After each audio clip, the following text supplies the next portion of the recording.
Now, number one is October, according to this list. Least popular, December, January, and February. Not surprising, just weather-wise, winter-wise.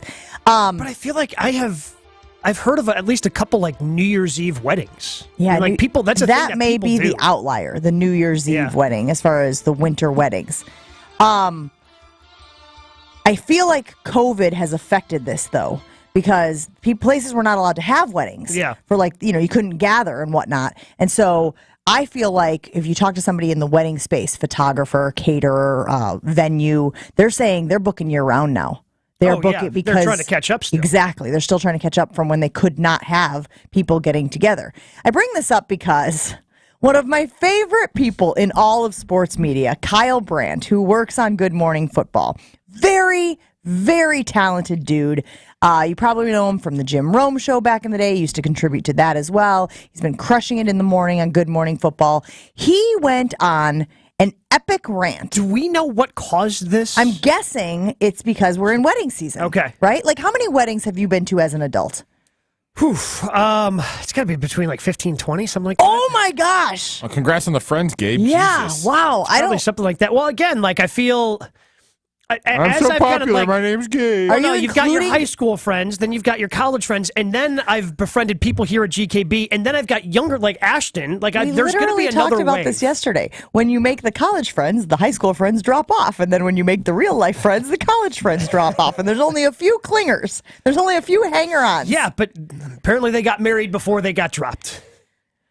So you've been to a lot of weddings. I don't think I've been to double digits. I mean, do you count family weddings as weddings? Yeah, of course they do. Those count. I guess.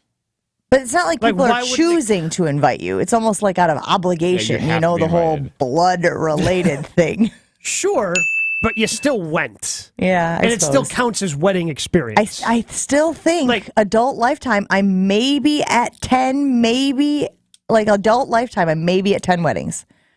And that's with almost all of my siblings having gotten married. Wait, do I count both of my weddings? Yeah, of course. You were there. I was there, yeah.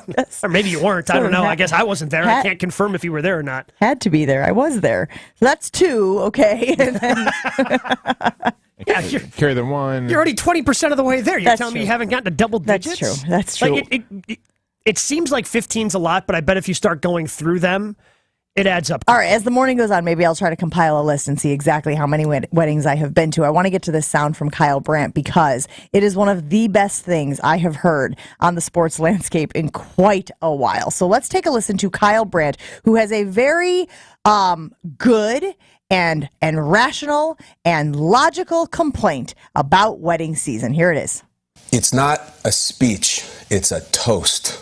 At some point, this has gotten so bloated and out of control and self-serving and obnoxious. You get up, you raise your glass, you honor the couple getting married, and you sit down. If you need note cards, worse, read off your phone. It's too long. If you are one of these best men who's like, man, I'm going to hold court. I'm going to shut it down. You're a clown? No, you're not.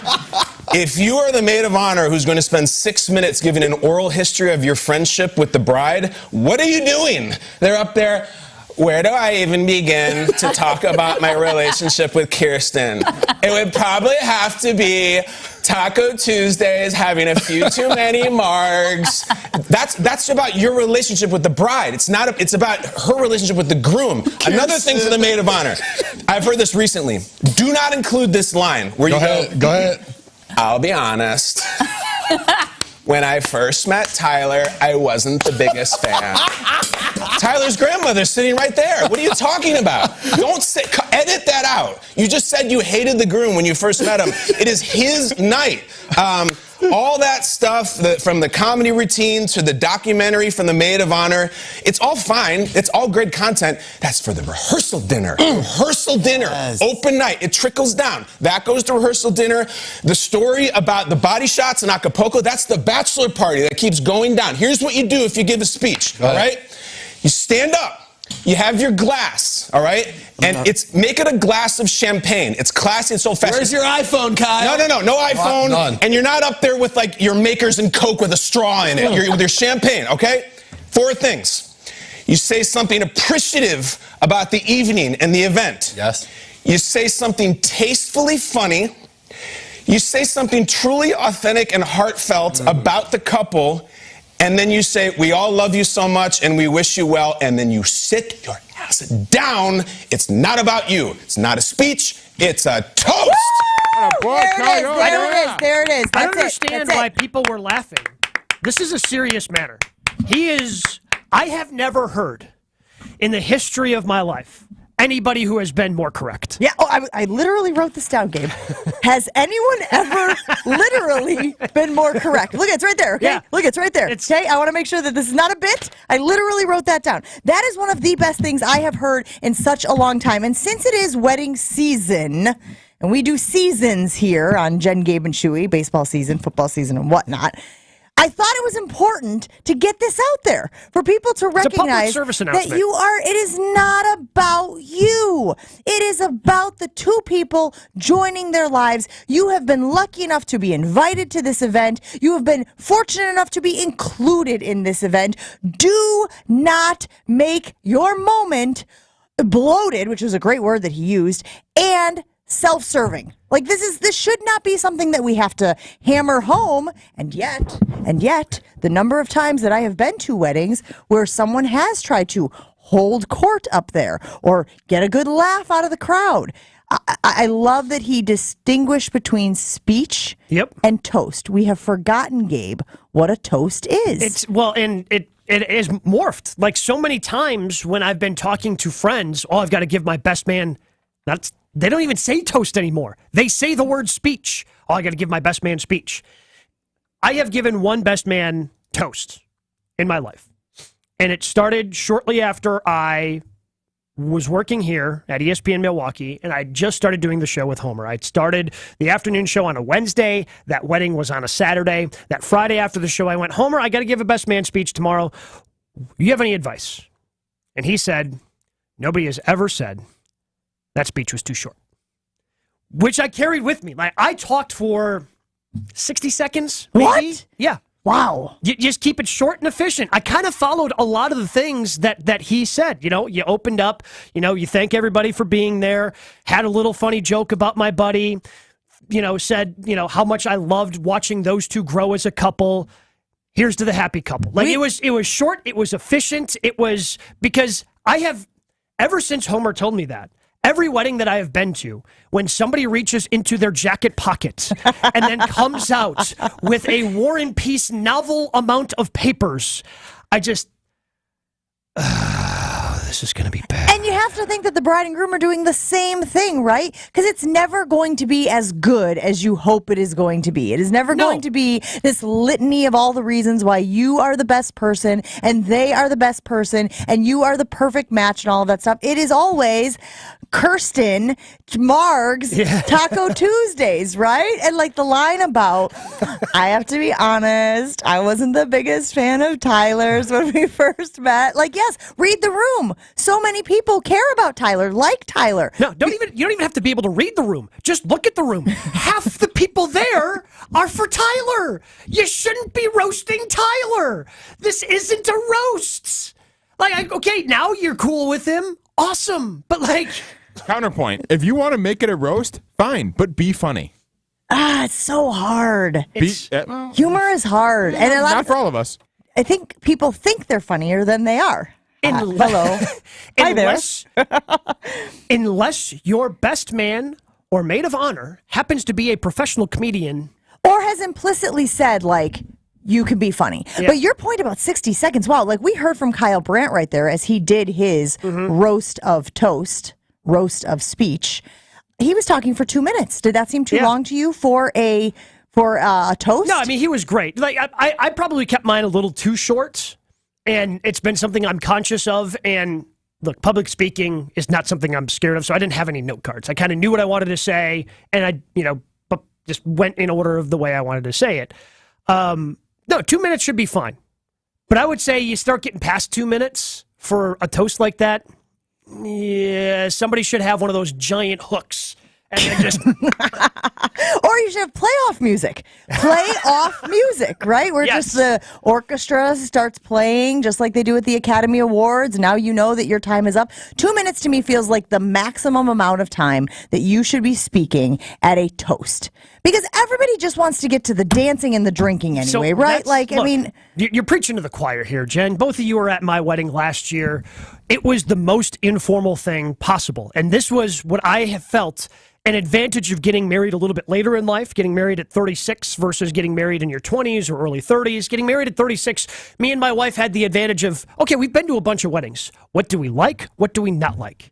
Well, didn't really like speeches. Don't really want people talking about me. Don't really like the stress that I've seen friends go through of, well, I can't put this person with this person at this table. And then, okay, we've got open seating. There's the food. Go eat the food when you want. There's the bar. Go grab a drink when you want. Here's the dance floor. Go dance when you want. Have you Gabe's wedding was perfect. given a best man or maid of honor speech? Let us know, 800-990-3776. And did you go too long? Like, you know when it's happening, right? If people are starting to, like, disengage. I don't think so. Not pay it. Come on. Yes, you have to have some social awareness. You would no, because you're too buried in your damn scripts. The paper is blocking your view of everybody out there. You can't see beyond the words you wrote. If you have to look, I understand if you have to pull out a note card because you're nervous. I get it. Right, because not everyone is as good of a public speaker as you are, Gabe. Not everybody is skilled in that space. Yes. So I get it. If you have to pull out a note card, cool. If you have to pull out a piece of paper because you don't have a note card, cool. But when you start stapling pieces of paper together, Or paper clipping. or you have to, right before you go up there, do the, with your note cards where you're just kind of, okay, they're all straight, they're in a line, then okay, you've written too much, you're doing too much. We're not here to listen to your oral history of your friendship. I have to be honest. At my wedding to Dario, he had one of his best friends, a young lady who he grew up with, give a speech at our wedding. Yeah? It went 13 minutes. Excuse me? 13 minutes long.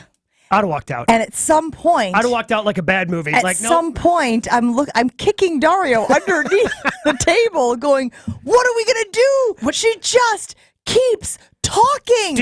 Was she like rattling this off the top of her head? Or like, I don't even know how much paper you need for a 13-minute speech. It was so obnoxious and again, lovely It's like the girl. State of the Union. Lovely girl. Have vacationed with her at times before, but like the lack of self-awareness in that moment that like we're all waiting, right? We've got our dinner plates there and you don't want to be rude and be shuffling your fork on your plate and cutting your steak and whatnot. So everybody's pausing whatever they were doing in order to listen to this person that we selected to speak glowingly about us as a couple.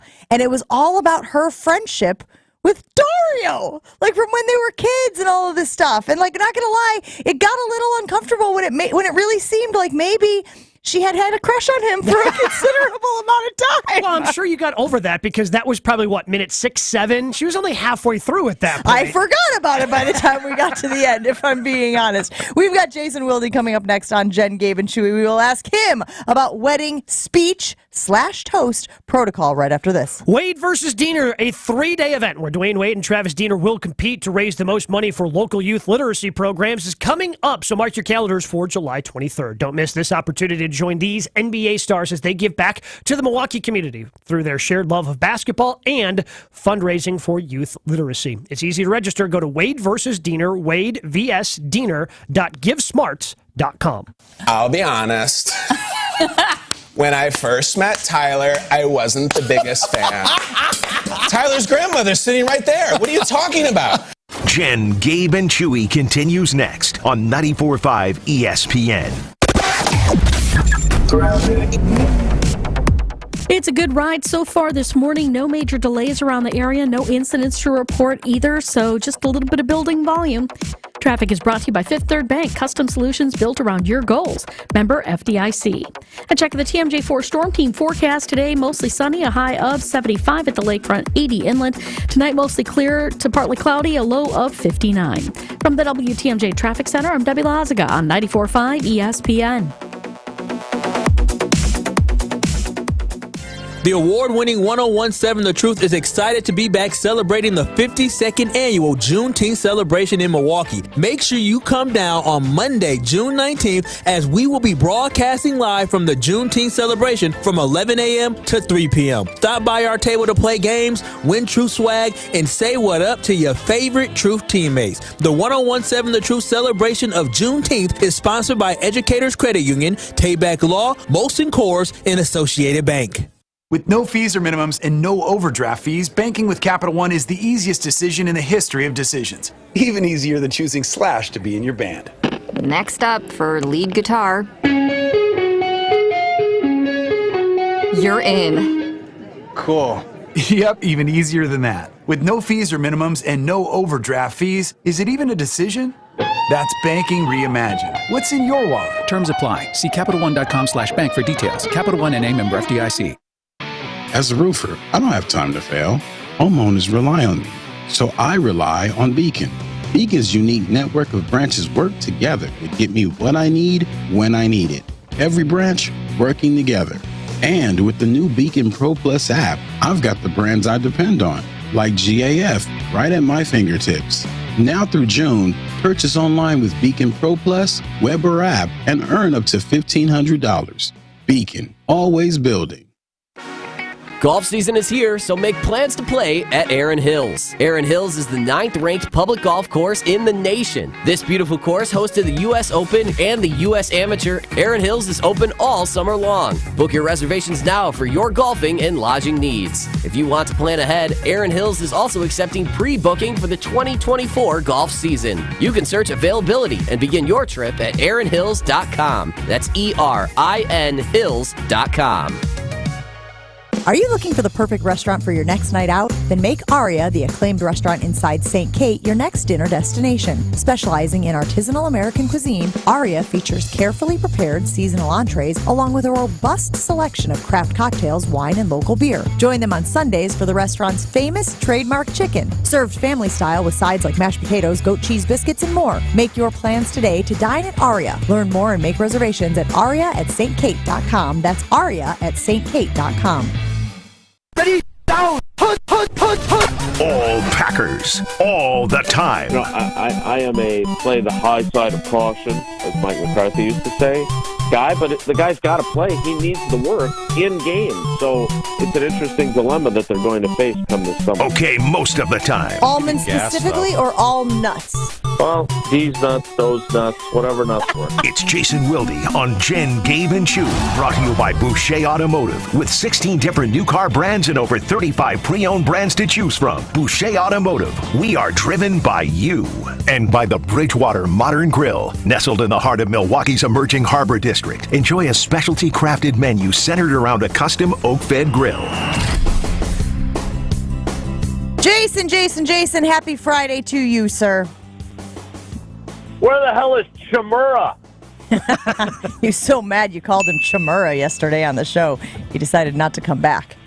He's recovering from a little sectional soccer action, right? Yeah, he had to drive to Wanakee last night, so he was going to get back, late for him, so... So at 10 o'clock? Yeah, 10 p.m. Yeah.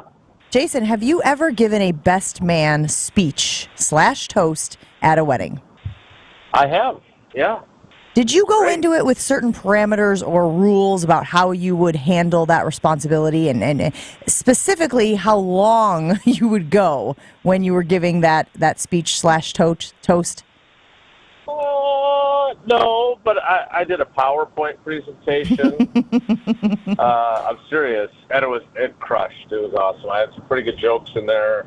I did not want to be up there for a long time. I felt like I had a pretty good feel for how long it would take, so I've practiced it a few times. I do recommend, by the way, if you're giving a speech at a wedding, to use audio-visual, because you can use photos, which will obviously endear yourself to the crowd. Jason, you are overcomplicating this, my friend. How long did this take? How long did your PowerPoint presentation take? I don't know, maybe a couple hours. Pretty adept. We bring this up, Jason, because Kyle Brandt from Good Morning Football had a fantastic rant earlier this week about wedding toast protocol. And he was talking about how these things have gotten way too long, they've gotten way too self-involved, way too selfish. It's supposed to be about the bride and the groom, not your oral history of your relationship with either one. And I thought it was some of the most brilliant content that I have seen in years. Right, so how, I think mine was 12 minutes. And are you serious? I think, yeah. Is that too long? It's 10 minutes and 30 seconds too long, yeah. You guys weren't there. You would have been rolling in the aisle. Yeah, well, I mean, you'd have loved it. See, we have this segment 3 times a week, so. So you're saying he can recreate it for us? I mean, yeah. In 3 different parts. Well, but you will. I mean, I guess you guys are on video, so I guess I can add the component of. Did you actually do this? PowerPoint. I did, yeah. I've been to weddings where somebody's used PowerPoint. Come on, man. Yeah. And it wasn't. And I would like to point out, I feel like you guys know me well enough. It was definitely not about me. There were some self-deprecating jokes that I made at my own expense, but it was really about the groom. Now, Jason, I love you, but here's the thing. If you do a 12-minute speech, it might not be about you, but it's kind of about you. No, it's about the bride and the groom. Well, and so that was a point that Kyle Brandt made, which was too often these speeches focus on the relationship between the person giving the speech and then the half of the betrothed married couple that they know. And it's not about the bride and the groom, it's about me and the groom or me and the bride and how long we've known each other, what a great person they are, and you always hope they would find their person and yada, yada, yada. So it's really funny. He did an excellent job. The best part about it, though, Ashley, can you play for Jason our favorite part, the Tyler part of the Kyle Brandt rant? I'll be honest. When I first met Tyler, I wasn't the biggest fan. Tyler's grandmother's sitting right there. What are you talking about? It's a great point because you hear that. I hear that line. Oh, so I've many heard that times. line. That is the line that people say, Jason. I'm not saying that you said it, but people say that. I didn't. Yeah, no, I didn't, because the groom's name wasn't Tyler, for one. I am floored by this, and I love Kyle Brandt. He's become a buddy of mine. I think really highly of him. I think he's brilliant. He's great on that show. But I'm gonna reach out to him because I didn't see this. I want to watch the entire clip before I criticize him. But yeah, we can send that to you. I think a well-crafted maid of honor, best man speech for my wedding. My best friend crushed it. I mean, he was phenomenal. And again, it wasn't self-centered. It was about Paula and me, and people loved it. It was, that and Bucky Badger showing up for the Grand March. That was it. Those were the 2 biggest highlights. But Jason, you're a writer. Was your best man a writer also? Yeah. So again, you guys have a leg up. The majority of people are not. Not only are they not writers, but then they're also not orators, right? And so those two things, you have a leg up. Right. So I guess that my question for Ashton would be, given my area of expertise, would you like to take back your critique of my 12-minute appearance at the podium? Respectfully, I would not, and I stand by my 90 seconds. Is perfect. This is akin to comparing Rott's Hots, which I still haven't had, but everyone I've talked to sounds like they're great. Comparing that to me, who puts wiener into a bowl of water and microwaves it, and saying, well, we both made hot dogs. You did both make hot dogs. Right, but one is of a significantly higher quality than the other. So if the speech sucks, 12 minutes is way too long.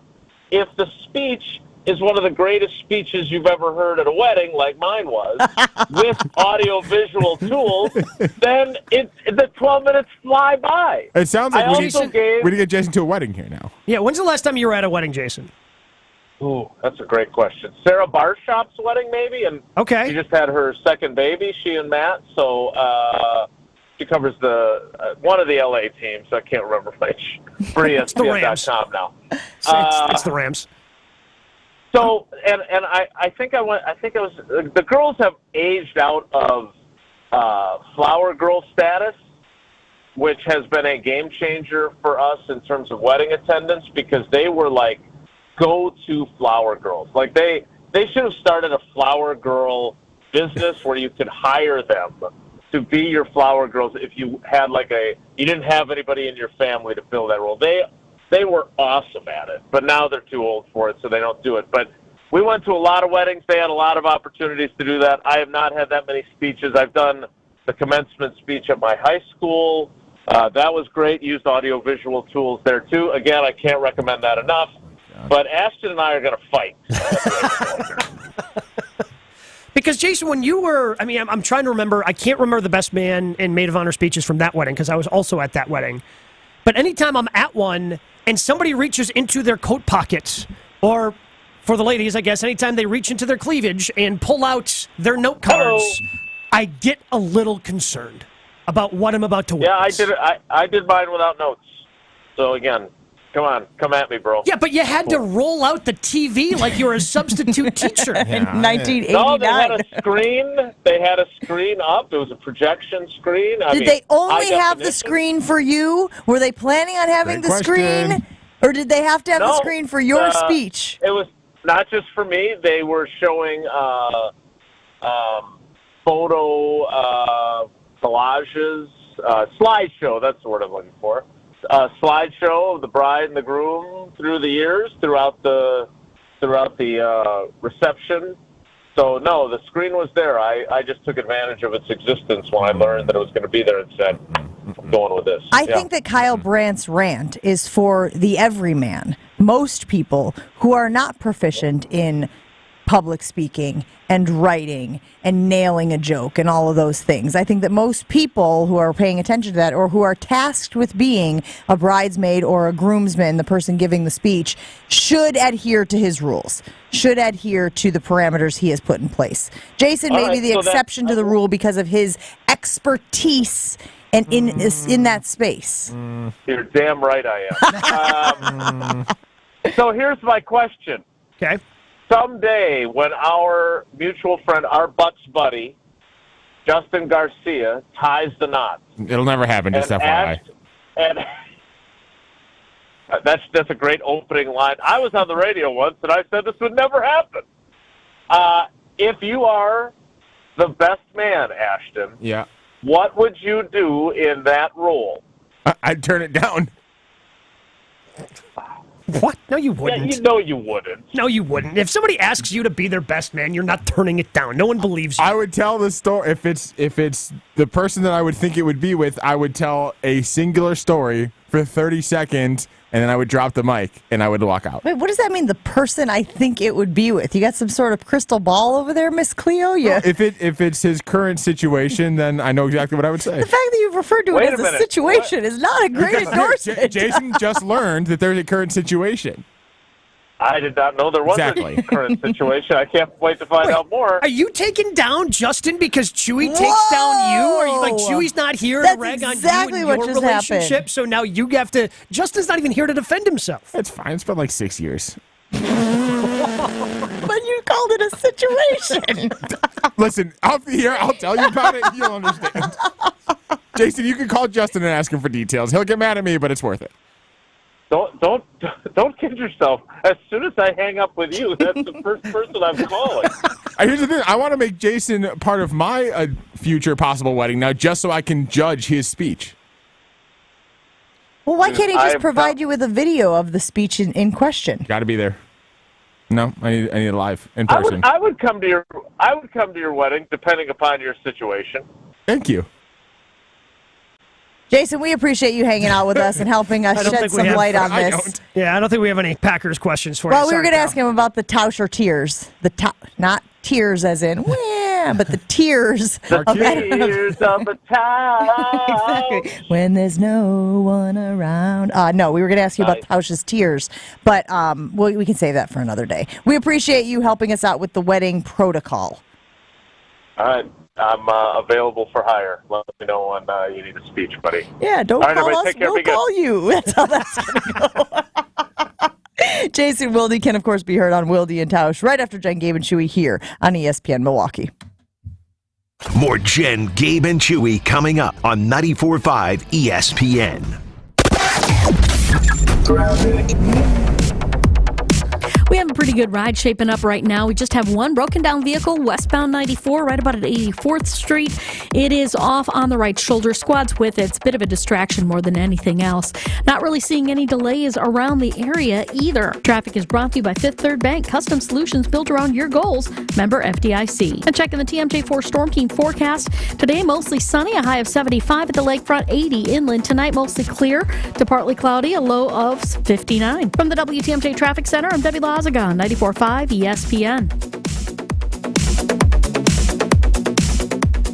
Life is supposed to be fun. With Best Burger Awards in the trophy case, peanuts raining from the ceiling, and boozy custard shakes, AJ Bombers is just plain fun. Located on Water Street in downtown Milwaukee, AJ Bombers is the perfect place for pregame grub. Prefer to watch the game from a bar stool? Enjoy great views from multiple flat-screen TVs while you cheer on Milwaukee's home teams with a smash-style burger and fried cheese curds. Visit AJ Bombers on Water Street or check out ajbombers.com. Art, sound, and sensory overload. Tool 2023 North American Tour. November 1st, Fiserv Forum. Experience the sound and vision of Tool. Tickets on sale today at 10 a.m. at Ticketmaster.com. Tool, brought to you by Jan. Hey, this is Bo stepping in for Ridgetop Larry. Ridgetop Exteriors is Wisconsin's #1 choice for roofing, siding, windows, and doors. We are the trusted local experts who live and work in the areas we serve, which means we're helping friends and neighbors too. On top of that, Ridgetop Exteriors offers the most affordable payment options, including no interest and low interest financing. For your free estimate, visit ridgetopexteriors.com. Roofing, siding, windows, and doors. Visit ridgetopexteriors.com. Imagine this. It's 1968 and the mayor of Milwaukee says nope to Summerfest. How many bands would you have never seen? And how many lakeside selfies just wouldn't exist? There'd be no memories of riding the Sky Glider at sunset. And you'd never know the feeling of hitting all 12 stages before seeing your favorite band. Thankfully, 55 years ago, Summerfest was a yes. And every year since has been one to remember. Don't miss Milwaukee Summerfest. Presented by American Family Insurance. Find tickets, lineup, and more at summerfest.com. Life's better with an auto policy from American Family Insurance. No matter what dreams you're driving towards. That's because our expert agents will make you feel totally protected with the right auto coverage at the right price. You'll also save up to 23% when you bundle auto with home. American Family Insurance. Get a quote, find an agent at amfam.com. Products not available in every state. Visit amfam.com to learn how discounts may apply to you. American Family Mutual Insurance Company, SI, and its operating company, 6000 American Parkway, Madison, Wisconsin. This is Jen, Gabe, and Chewy. He sounds like the Beatles. What? Anyone? This is a new one on me. Listen Even to I his don't interview, know. the way he talks. He sounds like Paul McCartney. Ringo farted and it was horrible. It was absolutely horrible. On 94.5 ESPN. In my mind when she's not right there beside me, I go crazy 'cause here is We will get to Tausch's tiers of NFC teams in just a moment. Not as Tears of Fears. Yeah. Shout. But lots of reaction rolling in on the wedding speech / toast. Are we calling it a toast now? I think we need to get on board with Kyle Brandt, and we need to get back to calling it a toast. Because it has morphed. People will just call it their speech. Oh, I have to give my best man speech. I have to give my maid of honor speech. No, it is a toast, and a toast certainly is shorter than a speech. Dumpy in West Bend weighing in on the ESPN Milwaukee talk and text line saying, my sister and brother-in-law had a moron give a 30-minute roast that couldn't have been less funny. Roast has no place at a wedding. No. Zero. Don't even think about it. That's not what the day is about. To go back to Kyle Brandt, if you want to do a roast, bachelorette party. That's what those are for. Those are where the roasts can happen because now you've got other family members involved. Like, no, just Be kind. It's not that hard. So we're sticking with the toast moniker. We want people to get back to giving toasts at weddings. Ryan in the 920 saying, I was the best man for my buddy twice. The second time I opened the speech with, to the bride's family, welcome. And to the groom's family, welcome back. Good. See, a quick quip. I mean, yes, but also, Okay, look. kind of putting his nose in the failure, aren't you, a little bit? Objectively funny. All right? Like, that is funny. It's great. Tasteful, probably not. But Funny. we all smiled and chuckled when you read the text. I was at a wedding where the father of the groom spoke for 26 minutes. I timed it. That from Brandon in Mayville. I think we are all in agreement that 26 minutes for anything is too long at a wedding. Tim in Franklin is very nervous. He says, tomorrow I have to talk at my sister's wedding. No, 26 minutes, I know. Okay, calm down. Way to go. Calm down, Sting, okay? You relax over there. Congrats. Sting, Trudy Styler. So tomorrow I have to talk at my sister's wedding, but I'm the only one saying anything because the maid of honor is scared and the best man is 95. Is 2 minutes too long if I'm the only speech? You guys have me super nervous. No, if you're at 2 minutes, you'll be fine. 2 minutes, you'll be all right. You start wandering past that. Right. I would even argue that as the only speech, you could probably go into the 3 range. As the only one. You're the only one. No one else is speaking. Let everyone get on with their night. Dario got jammed up on this. He was at a wedding recently, and there were 3 men who were speaking for the groom, right? Oof. Groomsmen. And he was the last one. It was supposed to be 2 minutes, 2 minutes, 2 minutes. Yeah, and they all went over. They all went over, and then he got screwed because he was like, I wanted to keep mine. Clearly people were ready. You're getting restless, right? Yeah. They were ready to move on. I hadn't given my speech / toast yet, but he ended up shortening his, truncating it in order to kind of help the crowd, man of the people, if take you will. one for the team. Yeah. Both my brothers specifically asked for speeches in their weddings. My wedding, we just had a backyard barbecue and a band. That from Texan in Racine. Love you, Texan. Yeah, sounds like a Gabe wedding. So 2 minutes we feel like is the sweet spot. 2 minutes is the sweet spot for the toast, not a roast, not a speech at the weddings. Well, here's the thing, though. Now, here's my question, because usually the groom and bride speak as well. Does that follow? I'd say that's only about 50% of the time. Really? Oh, yeah. Every wedding I've gone to, I've been to about 6 weddings as an adult. Everyone, the groom and bride have both spoken. What? Yeah. I didn't speak at either of my weddings. I've seen the groom and or bride step up and just thank everyone for being there, but it's literally, hey, thank you to everybody who gave the speeches tonight. Thank you for being here. Hope you appreciate it. Pizza's going to be here at 10 o'clock. Enjoy the donuts type of thing, right? Yeah, it's 15 seconds tops. Rudy from Sheboygan weighing in saying, say hello, tell a spicy limerick, say good night and good luck. 28 seconds and donezo. All right, spicy limerick. I mean, I guess What is a spicy limerick? If you're in Ireland, sure. If you're Irish, I get it, but is a limerick like there once was a man from Nantucket type of thing? Yeah, I think so. You know how that one ends, right? It rhymes. Yeah. Just a clue. Same way the end of the night goes. Thanks, guys. Thanks. Appreciate that. What? Nantucket. I said Nantucket. Kyle Brandt ranting about the way that speeches have become overblown and swollen. Bloated, I believe, is the word that he used. Can we hear a little more of Kyle Brandt's rant this morning? It was from Good Morning Football earlier this week, where he was talking about it is wedding season. Here's a little bit of advice if you have been tasked with giving a speech / toast at an upcoming wedding. All that stuff, from the comedy routine to the documentary from the maid of honor, it's all fine. It's all great content. That's for the rehearsal dinner. Rehearsal dinner, open night. It trickles down. That goes to rehearsal dinner. The story about the body shots in Acapulco, that's the bachelor party that keeps going down. Here's what you do if you give a speech, all right? You stand up. You have your glass, all right? And make it a glass of champagne. It's classy and so fast. Where's your iPhone, Kyle? No iPhone. None. And you're not up there with like your Makers and Coke with a straw in it. You're with your champagne, okay? 4 things. You say something appreciative about the evening and the event. Yes. You say something tastefully funny. You say something truly authentic and heartfelt about the couple. And then you say, we all love you so much and we wish you well. And then you sit your ass down. It's not about you.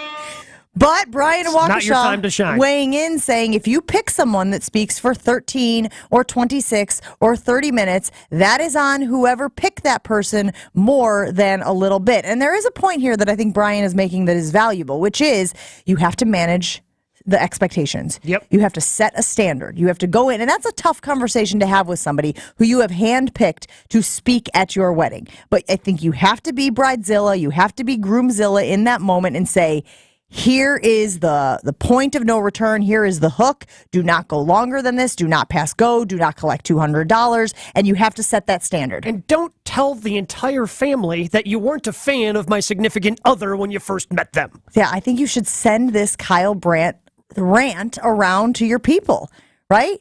Just a little like, hey, before we get into this, before you start writing, before you start pulling out sheets of paper. Everybody should have, yes, access to this. Just save it somewhere. Save the video in your photos and be able to send it if you're getting ready to get married. This is perfect. What are the peak ages? Like, what's the peak window for weddings? I feel like it's gotten later and later. 28 to 32? 28? Yeah. To 32? I would say those 4 years was probably the time I was attending the most But weddings. isn't it even getting later?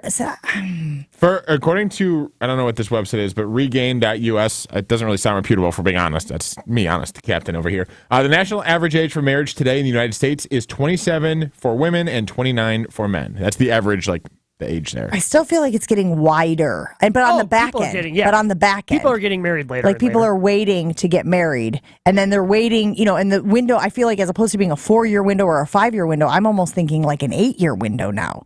Maybe like a 28 to 36. And I feel like I'm going to more weddings now where people are older. Like I got married when I was 25. My first wedding, 25. Like we were right out of school. Yeah. But then I went to a wedding this past year where my girlfriend was 44. So like first one? Yes. Okay. Yeah, Well, first one. I feel 44, and you have to ask the question, right? That's how we started the segment. You asked it so eloquently and calm, so yeah. Well, Right, tiptoed that line, buddy. Not at all critical of someone's 44, It was just a huh? question. choices. How you interpret the question says more about you I two. don't think so. Listen, we are going to get to Tausch's tears. Mark Tauscher, are we allowed to call him Mark Tauscher? He's not here to defend himself, so yes, we are. Mark Tauscher put together a tiered list of the NFC teams, and I think there are way too many middle teams, way too many teams on Tier 3. We're going to get into that after this on Jen, Gabe, and Chewy. But first, are you looking for the perfect restaurant for your next night out? You should make Aria. Is that for Aria? Yes, it is. The acclaimed restaurant inside St. Kate, your next dinner destination. They specialize in artisanal American cuisine, featuring carefully prepared seasonal entrees, along with a robust selection of craft cocktails, wine, and local beer. Not just a selection, a robust selection. You should join them on Sundays for their famous trademark chicken. It's served family style with some amazing sides, and you can make your reservations right now at aria@stkate.com. Aria, A-R-I-A, at stkate.com to learn more and make reservations for Aria inside St. Kate, the Arts Hotel. This is Jen, Gabe, and Chewy, sponsored by Ridgetop Exteriors on 94.5 ESPN. They talk about everything, but sports always comes first. It's about winning and losing. It's about how you're looking, bro. Who? First of all, Jordan Love, and then the rest of the team. That's one game out of 17. What's one game out of 17? You know what that is? How you looking. Raisin in the trail mix. It's how you're looking. I don't know if it's raisin in the trail mix. It's only 17 games. One of 17. 6%. It's a little bit more significant. Is there 6% raisin in the trail mix? I bet there is. Spend your afternoons with Homer and Tony. Weekdays 2 to 4 on 94.5 ESPN.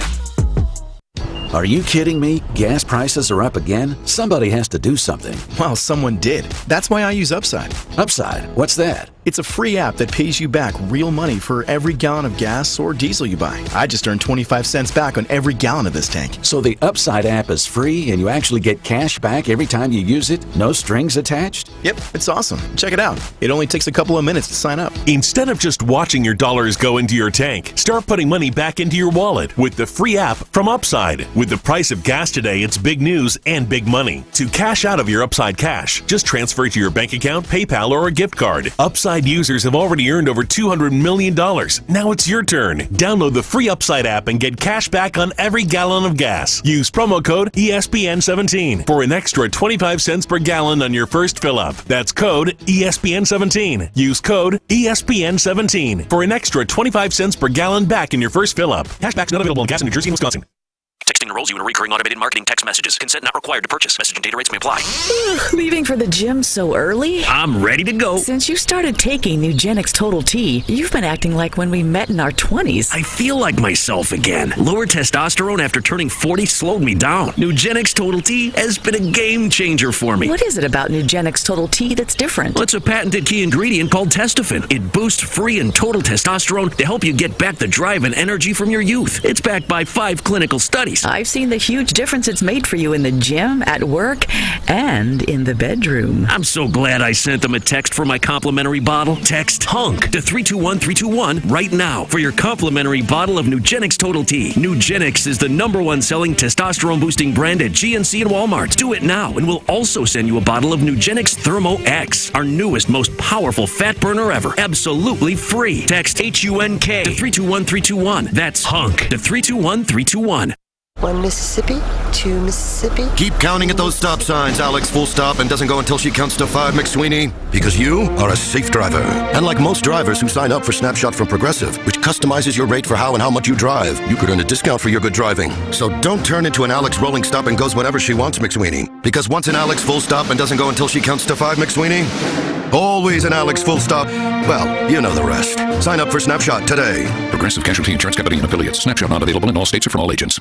Are your investments going nowhere? Here's a tip that always pays big dividends. Invest in yourself, your talent, your smarts, your skills. Maybe it's time to make that investment and start a career in IT or upskill to boost your current career. At My Computer Career, you can bank on us. We'll help you get the right skills and the right certifications to start or advance your IT career. IT keeps growing, so go with the growth at My Computer Career. The right training, the right timing, the right career. Invest in you at mycomputercareer.edu. Start now. Hurt by a truck?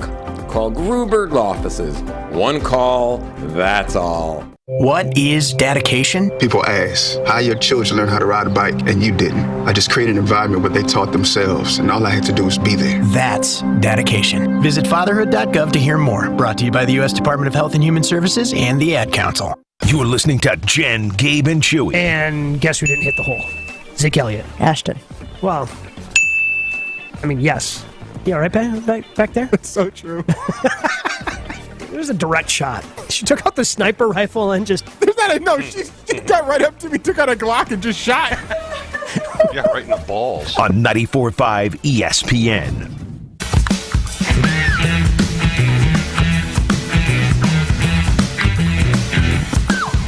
Reaction still rolling in this morning to Kyle Brandt's rant on wedding toasts. We'll revisit it in the second hour and get to some of your reaction, but I want to get to Tausch's tears, which again sounds like a memoir, like a sad story my girlfriend would read on vacation while sitting at the beach. But Tausch's tears of NFC teams, in which there are way too many middle teams. Tier 3 in the NFC, according to Tausch, has the New York Giants, the Seattle Seahawks, the Detroit Lions, the Green Bay Packers, the Atlanta Falcons, and the Minnesota Vikings. In fact, Gabe, there is only one team that the Packers face this year that he has above the Packers in the tiers. He has the New Orleans Saints on the Tier 2. Tier 1 is, of course, the Eagles and the 49ers, who the Packers, I do not believe, face this year, correct? Correct. Packers do not have the Niners. Do they face the Eagles? Don't think they so. don't. So they don't have either of those teams. They do not have the Cowboys either, and that's the other team that he has above the Packers tier. Way too many middle teams. I know he's got 6 tiers, and of course the bottom is the Arizona Cardinals, the Panthers, and the Buccaneers, who the Packers do face. They do face the Panthers and the Buccaneers this year, so you could argue that the taking on those 2 teams that he has tiered second to last is a good thing when you're looking at the schedule. But this to me feels like an awful lot of squads where he's just not sure. Between the Giants, the Seahawks, the Lions, the Packers, the Vikings, and the Falcons, all being on the same tier as the Packers. Look, and the fact that he's not putting the Bears up there, like just looking strictly at Vegas over-under numbers, like the Packers and Bears have the same number.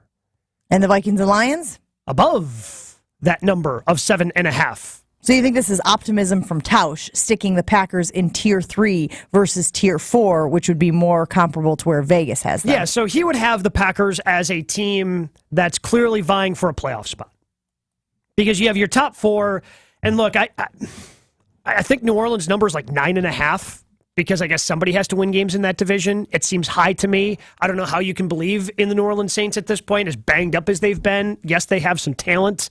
Who knows what Derek Carr is going to be? There's 2 teams that are in Tier 1. He got those right in the Eagles and Niners. Cowboys, to me, are Tier 2. Like, that's going to be a team, to me, that wins their division. They're going to be in that divisional round, and they're going to have to work out for them to beat the Niners or Eagles to get back to an NFC Well, but couldn't you make the argument that by the season's end, somebody's going to win the NFC North, and so one of those teams should probably be in Tier 2 as well? Maybe. Unless you just resign to the fact, and I even say it as a fact, that it's a terrible division. Like the Seahawks last year won, well, they did not win their division, but they were a playoff team. But there have been teams that have won their division at 9-8 or 8-9. And you think that's what's going to happen in the NFC North I think this it's year? certainly possible, because I don't know what to expect. What would you change about Tausch's tiers? I would remove New Orleans. I would put them in Tier 3 with the Giants, Seahawks. Why are the Falcons that high? Maybe he really likes Desmond Ridder.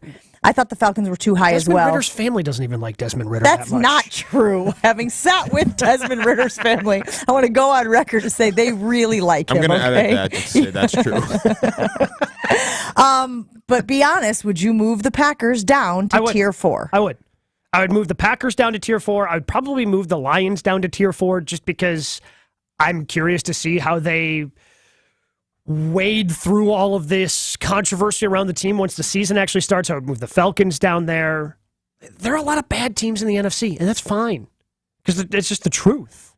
And there's going to be a team from probably Tier 4 that sneaks in as that 7th team in the NFC, but the Packers, to me, would not be a Tier 3 team. It's just not a good enough roster at this point. There's a lot of talent, but you have to develop that talent into actual NFL production. Mark Tauscher put the Packers as one of his Tier 3 teams, along with the New York Giants, the Seahawks, the Lions, the Falcons, and the Vikings. Gabe thinks it's too high. Listen, I am super optimistic about what the Packers can do this year. Yeah. And even I right now am like, how can you have all of the NFC North teams in Tier 3 and 4? Again, somebody's going to win the division. Now, you could make the argument that they're not as good as the Eagles and not as good as the Niners, but they're still going to be one of the better teams in the league. I think you got to just bite the bullet and pick one. You got to pick one. Who do you think is going to be the best team in the NFC North? And you got to move them up or move somebody down. You can't just it feels like a cop-out from Mark Tauscher here to put all of the NFC North teams in Tier 3 and then the Bears in Tier 4. And that feels like a little pandering, if I'm being honest. It feels like you're pandering a little. I want to say the Vikings, but it seems like every other week they're getting rid of somebody, right? Like Dalvin Cook, they're going to release him. They're looking at trading Danielle Hunter. They got rid of Zadarius Smith. So it seems like they're going through something right now in Minnesota. So by default, I guess, even though I was just kind of critical of them, the Lions are going to be the team that wins the NFC North. Do you think the Lions will be better than the Giants and the Seahawks? Giants or the Seahawks? I think none of those teams excite me. That's what I'm saying. That's why I think those teams are Tier 3. You move the other 3 down to Tier 4. You've got 6 teams in the top 3 tiers. Of those quarterbacks, who are you giving the nod to? Ugh. Yeah. I know. As soon as I said it, I was like, this is a no-win situation. That's what I'm saying. The NFC stinks. It's absolutely horrid. They have the NFC right now has one really good quarterback. It's Jalen Hurts. After that, it's probably, I would say, one is Jalen Hurts. Then there's a little, not a big gap, but there's a tiny gap before you get to Dak. And then there's a big gap, and you're going, well, wait, who's going to be, but I mean, are you considering Stafford, the quarterback of the LA Rams? Because do you think, sure. Do you think he's had that bad of a fall off? Well, I don't know. When you're dealing with, and it's not just like, oh, he blew out his knee. You're talking about arm injuries. Like one of the best things about Matthew Stafford was his big, strong arm. And if he's not as effective and can't throw the ball the way he used to because of the shoulder and elbow and all the different injuries that he's had to go through, Like, to me, he's still a wait and see. Like, Derek Carr is the third best quarterback in this. So redo the tiers right now. You agree with the tier 1. You sort of agree with tier 2. You would move the Saints down to where? They're down to tier 3. So tier 1, Eagles, Niners. Tier 2, just the Cowboys. 3, Giants, Lions, Seahawks. Saints. And then you're moving the Falcons down to where? 5.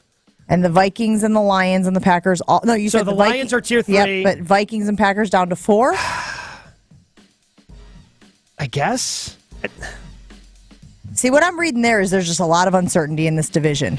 There's a lot of uncertainty in this conference. Does that make you feel better? It makes me feel better about Ben Brust eating some dog food. That's what that means, because, again, there's just a lot of uncertainty in this division. Anytime you're betting on something because, the rest of the division's bad. But that's what determines your success here.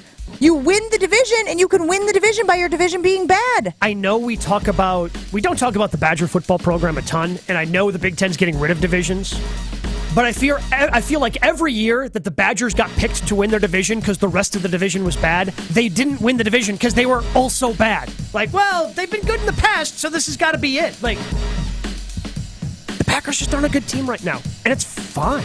It's fine. They have to build back up to get to that point of being a tier 3 team. But the way that the playoff situation is structured, you just got to be better than the other teams in your division. You just got to be better than them. It's like the gazelle and the lion, right? But I don't have to be faster. What is it? I don't have to. Crap, I'm not going to be able to think of it. What is the line with the gazelle? Let's talk about it. You have after to be the break. the fastest, just don't be the slowest. Thank you. It's like I just have to be faster than you. Yeah. We'll take a break. Sorry, that wasn't faster. Fast and slow. All at the same time. Gabe and Chewy rolls on after this. Jen, Gabe, and Chewy are back after this on 94.5 ESPN.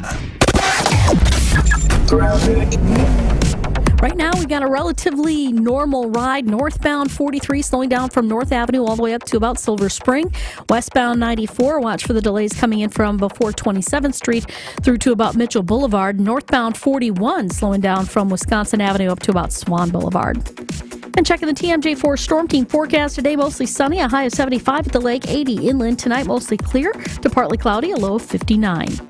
Traffic is brought to you by the Club at Lac La Belle, the birthplace of golf in Wisconsin. Schedule your tee time at club@laclabelle.com and start your journey. From the WTMJ Traffic Center, I'm Debbie Lazaga on 94.5 ESPN. Jump into summer fun when the Brewers battle the Oakland Athletics. Friday, June 9th through Sunday the 11th. Get half-price tickets for any seat with the 5-county Friday offer at the series opener. And rep MKE all summer long with the City Connect Brewers flag giveaway at the game on Saturday the 10th. Grab your seats now at brewers.com/promotions.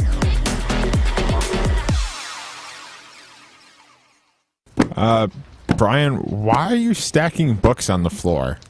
I want to stand while I work. Standing desks are all the rage these days. Well, it's a good thing that these desks move up and down. You did know that, right? What? They do? Yeah. We're not messing around here. This is great. Now, only if I had a chair to swivel around in. Do you just not pay attention to everybody else's desks? Well, no wonder I'm not getting much done these days. Coakley Brothers and Brothers Interiors, the official moving and furniture provider of GKB Milwaukee. Hey, this is Jen Latta. You're listening to 94.5 ESPN, WKTI, and WKTI HD Milwaukee. A locally owned Good Karma brand station. Showtime. The right way to start your day. This is Jen, Gabe, and Chewy. You good? Yeah. Got all that out? A little premature with the mic turn on there, don't you think? Hot in here. Is it hot in here? No. Rick, come hug me. I know you want to. I am completely miserable, San Diego. It's so damn hot. Milk was a bad choice. This is Jen, Gabe, and Chewy. That's from a movie. It's hot in here? No, it wasn't. Yeah, it was. Song? Will Ferrell? No, that was Saturday Night Live. Sorry. So it's hot outside. It's the milk. Where he's simulating coming out as a baby, and he comes out and he's got gel all over him. Dad, here he comes. Here he comes. Oh, my God. What is it?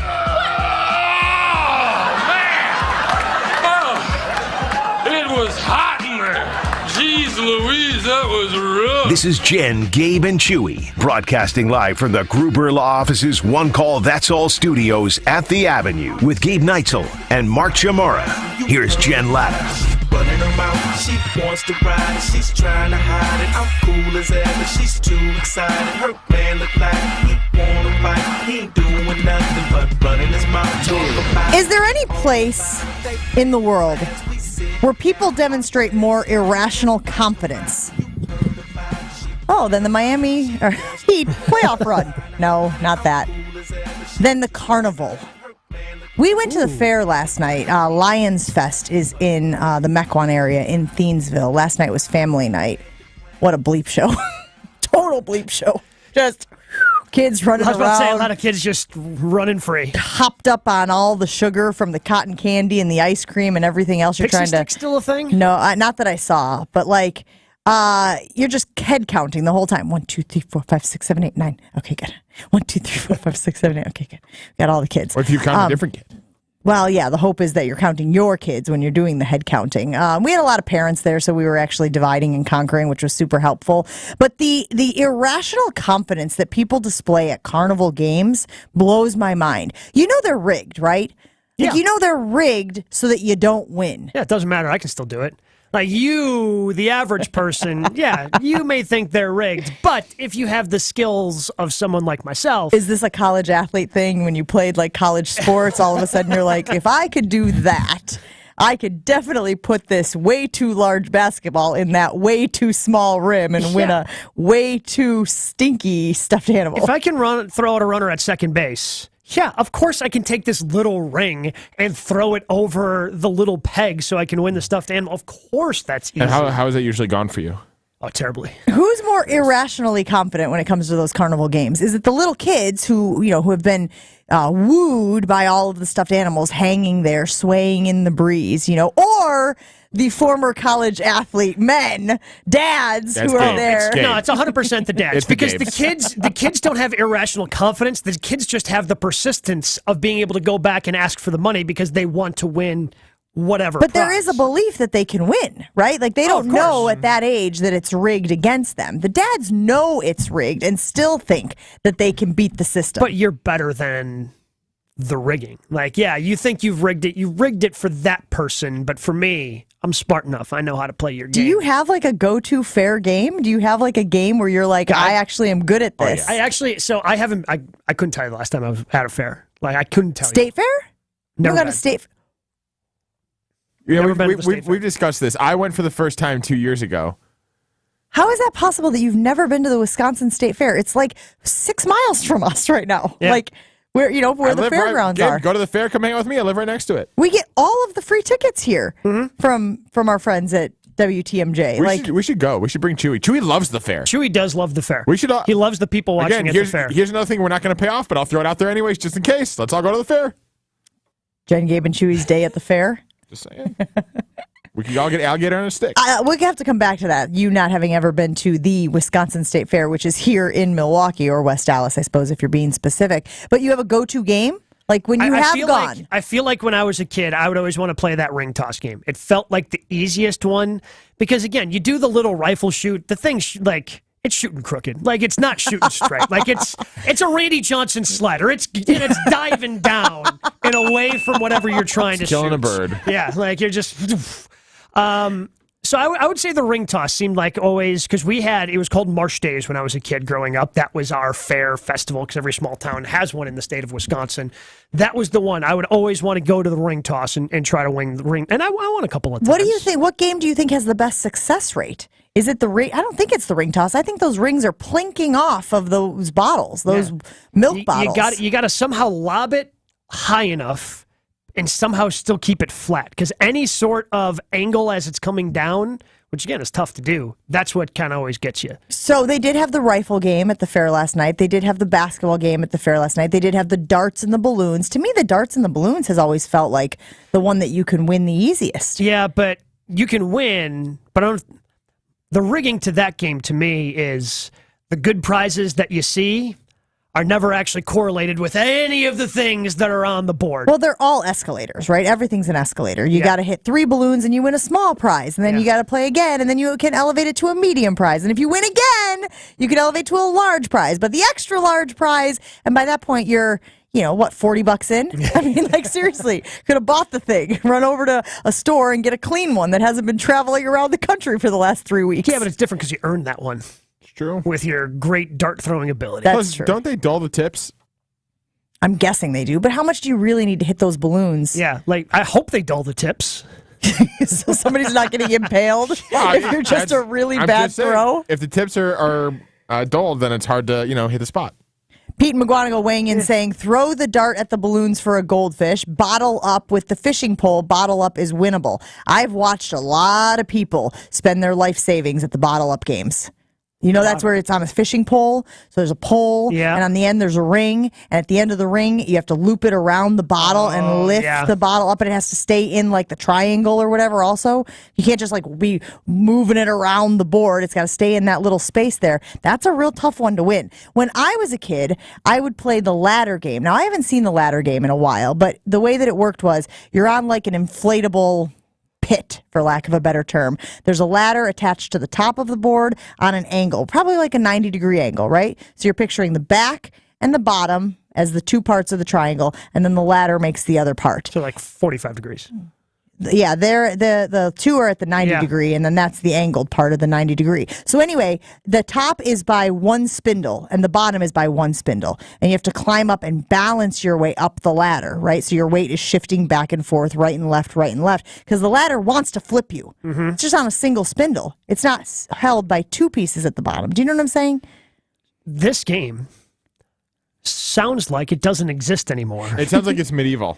Because it's actually dangerous. But it was an inflatable pit you'd land on. So if you fell off the ladder, you landed on like a bounce house, essentially. So you didn't get hurt. Was this something like it was in your backyard when no, you were in like personal at one family carnival? I have never once heard of this game. Listen, we're not far removed from the carnies, but we are far enough removed not to have one of these games in our backyard, okay? No, it's the ladder game. Has anybody else heard of the ladder game out there? 800-990-3776. It's on a single spindle on the bottom and a single spindle on the top, and you had to swing your body back and forth to get to the top and ring the bell. And if you rang the bell, you got the prize. I must have done that game 20 times at the fair one year. Won a raccoon that I still have in a Tupperware box in my basement. Can't get rid of it. Work too hard. I don't understand how you win the game. You get to the top. Top of the ladder. Why? Never mind. It's a skill, right? It's like it's like anything else at the fair. Anyway, I guess I'm the only one that ever played that game at the fair. I think it's a real game. I'd say it was maybe an Illinois thing, but I've never once heard of this. Big guy would have heard of it at some point. I'll try to find out what the name of it is. Were you too big for it? Like, I feel Jen probably, being a spry little kid being able to balance would have been easy for her to win. But I would have at least heard of this contraptual game, and I've never once heard of it. Folks weighing in on our ESPN Milwaukee talk and text line. Yeah, but the dang carny always was able to climb the ladder. That from Pete McGuanago. Tom from Burlington saying totally a real game, still around. There's like a row of them at the state fair. Wiz in the 414 saying they do have the ladder game at the state fair. Mac from, Nasto, what is it? Nashtoa? Nashota is definitely what it is, saying it's called Jacob's Ladder. Is that right? If you look up Jacob's Ladder. Okay, so I thought Jacob's Ladder was like the thing.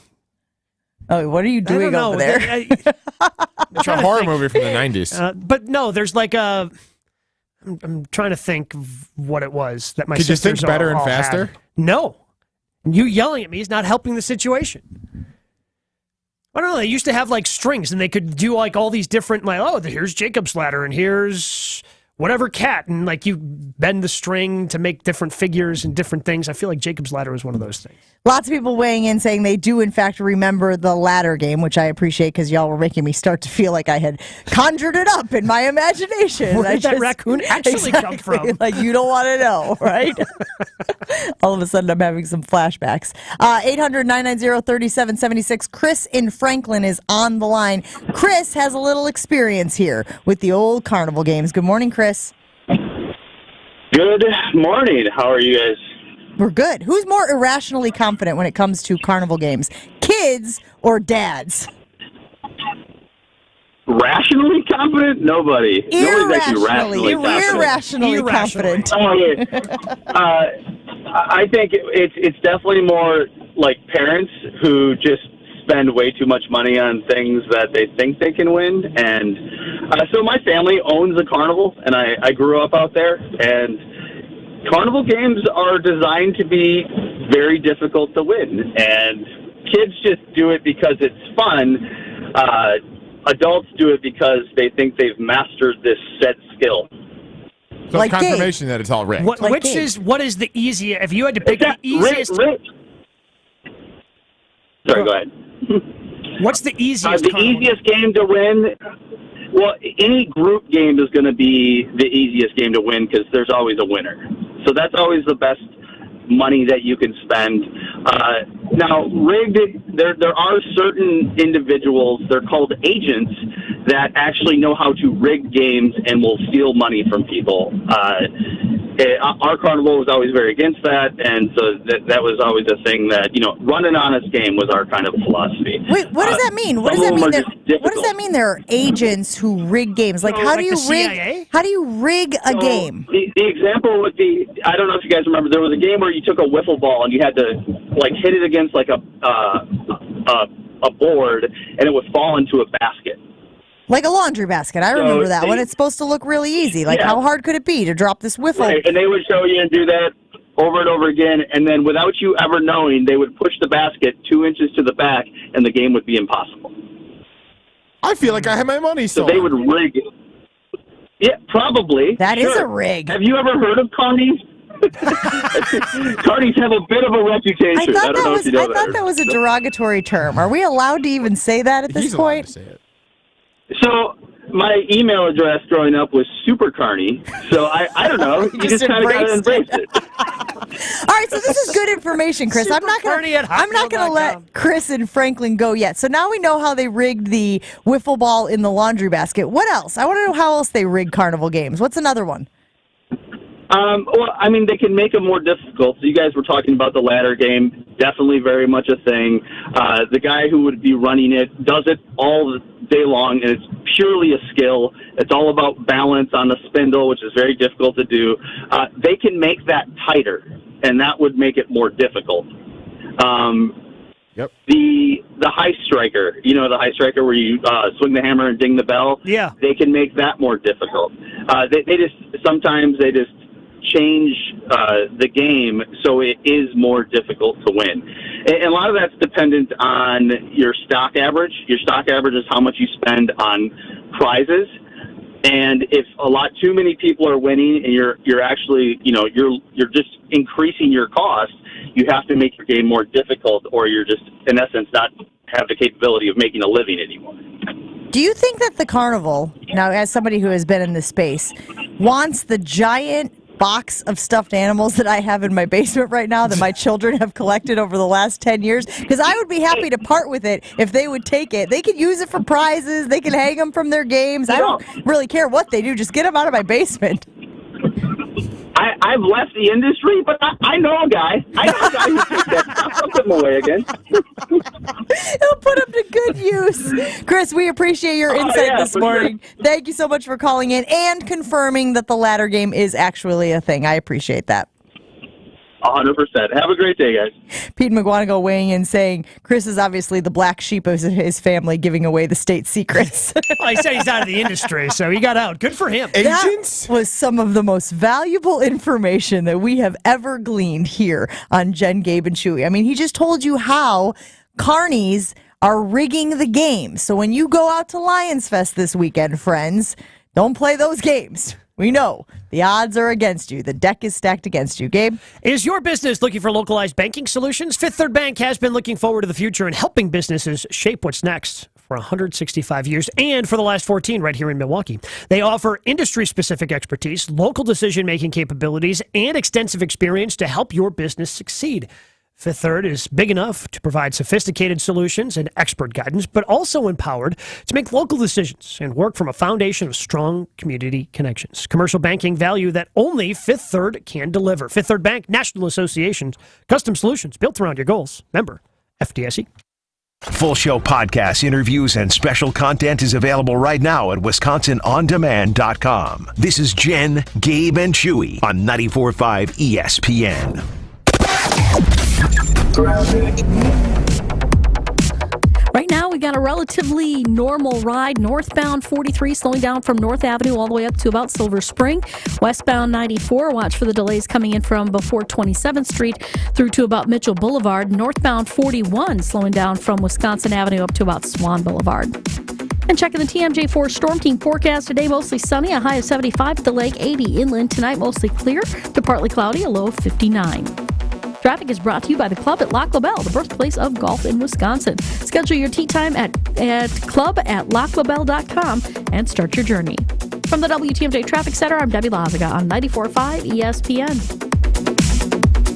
Yeah, they're football guys, but they don't shy away from the big topics of the day. We won a championship, and my dad brought me 8 chips to eat on the drive because he wouldn't stop for a snack. Wilde and Tausch, presented by Pella Windows and Doors of Wisconsin. Unfortunately, there's a lot of truth in that.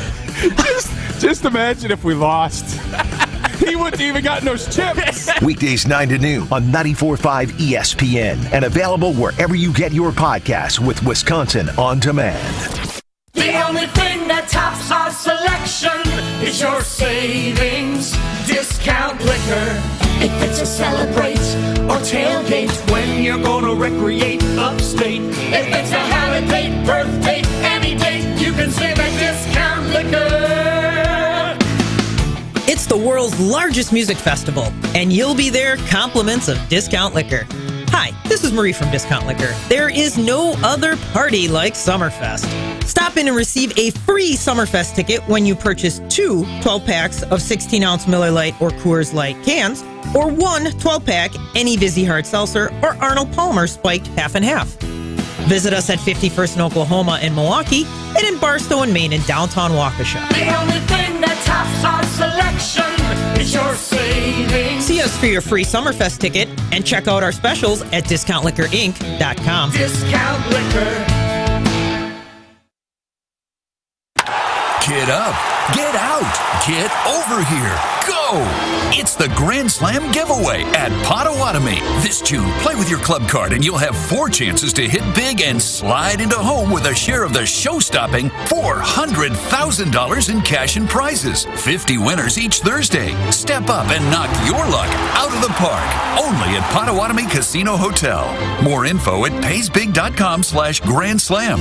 Must be 21 years old and a club member to play. Here in Wisconsin, one name is synonymous with fantastic frozen pizza, Palermo's. For almost 60 years, Palermo's has focused on feeding Wisconsin families. And though Palermo's has grown a lot since 1964, they're still family-owned. They're still proud to call Milwaukee home. And they're still committed to making the best frozen pizza possible. From their new and improved rising crust pizzas to their guilt-free Primo thin pies, Palermo's has a delicious slice for every appetite. Find Palermo's in your local grocer's freezer food aisle. Palermo's. Flavor is our family's business. This is Jen, Gabe, and Chewy. I have told you how many times. Do not mess with electricity, Chew. And I don't. I did. I did. But I don't. Incident? There was one. Plumbing, you're going to get wet. Electricity, you're going to die. On 94.5 ESPN.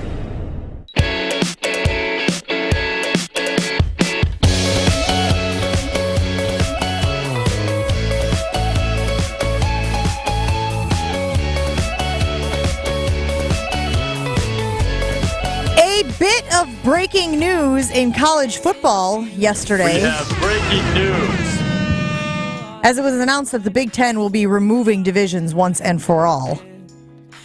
Which I'm not sure if that benefits the Badgers or not, Gabe, because it has felt for a while as though the other side of the ledger has dominated the Big Ten for a while now. And so it felt like the only way the Badgers could really make noise, get to the postseason, was to win its side. And I can't remember leaders or legends or West or East or whatever. Like it's just if you can't figure out West or East. I'm sure this is a shocking revelation to you as well, that this is something that I struggle with. But in fact, in 2024, there will no longer be that. So now again, remember the college football playoff expands as well. So you will have a better chance of making it to the playoff. But is this a good thing or a bad thing for the Badgers? I think ultimately it's going to be a good thing because look, okay, cool, you won the division, and then you got boat raced by Ohio State. Now you actually have to earn your way there. If you're going to end up in the Big Ten championship game, it means you are one of the two best teams, and it means you probably have a pretty good chance at making that college football playoff.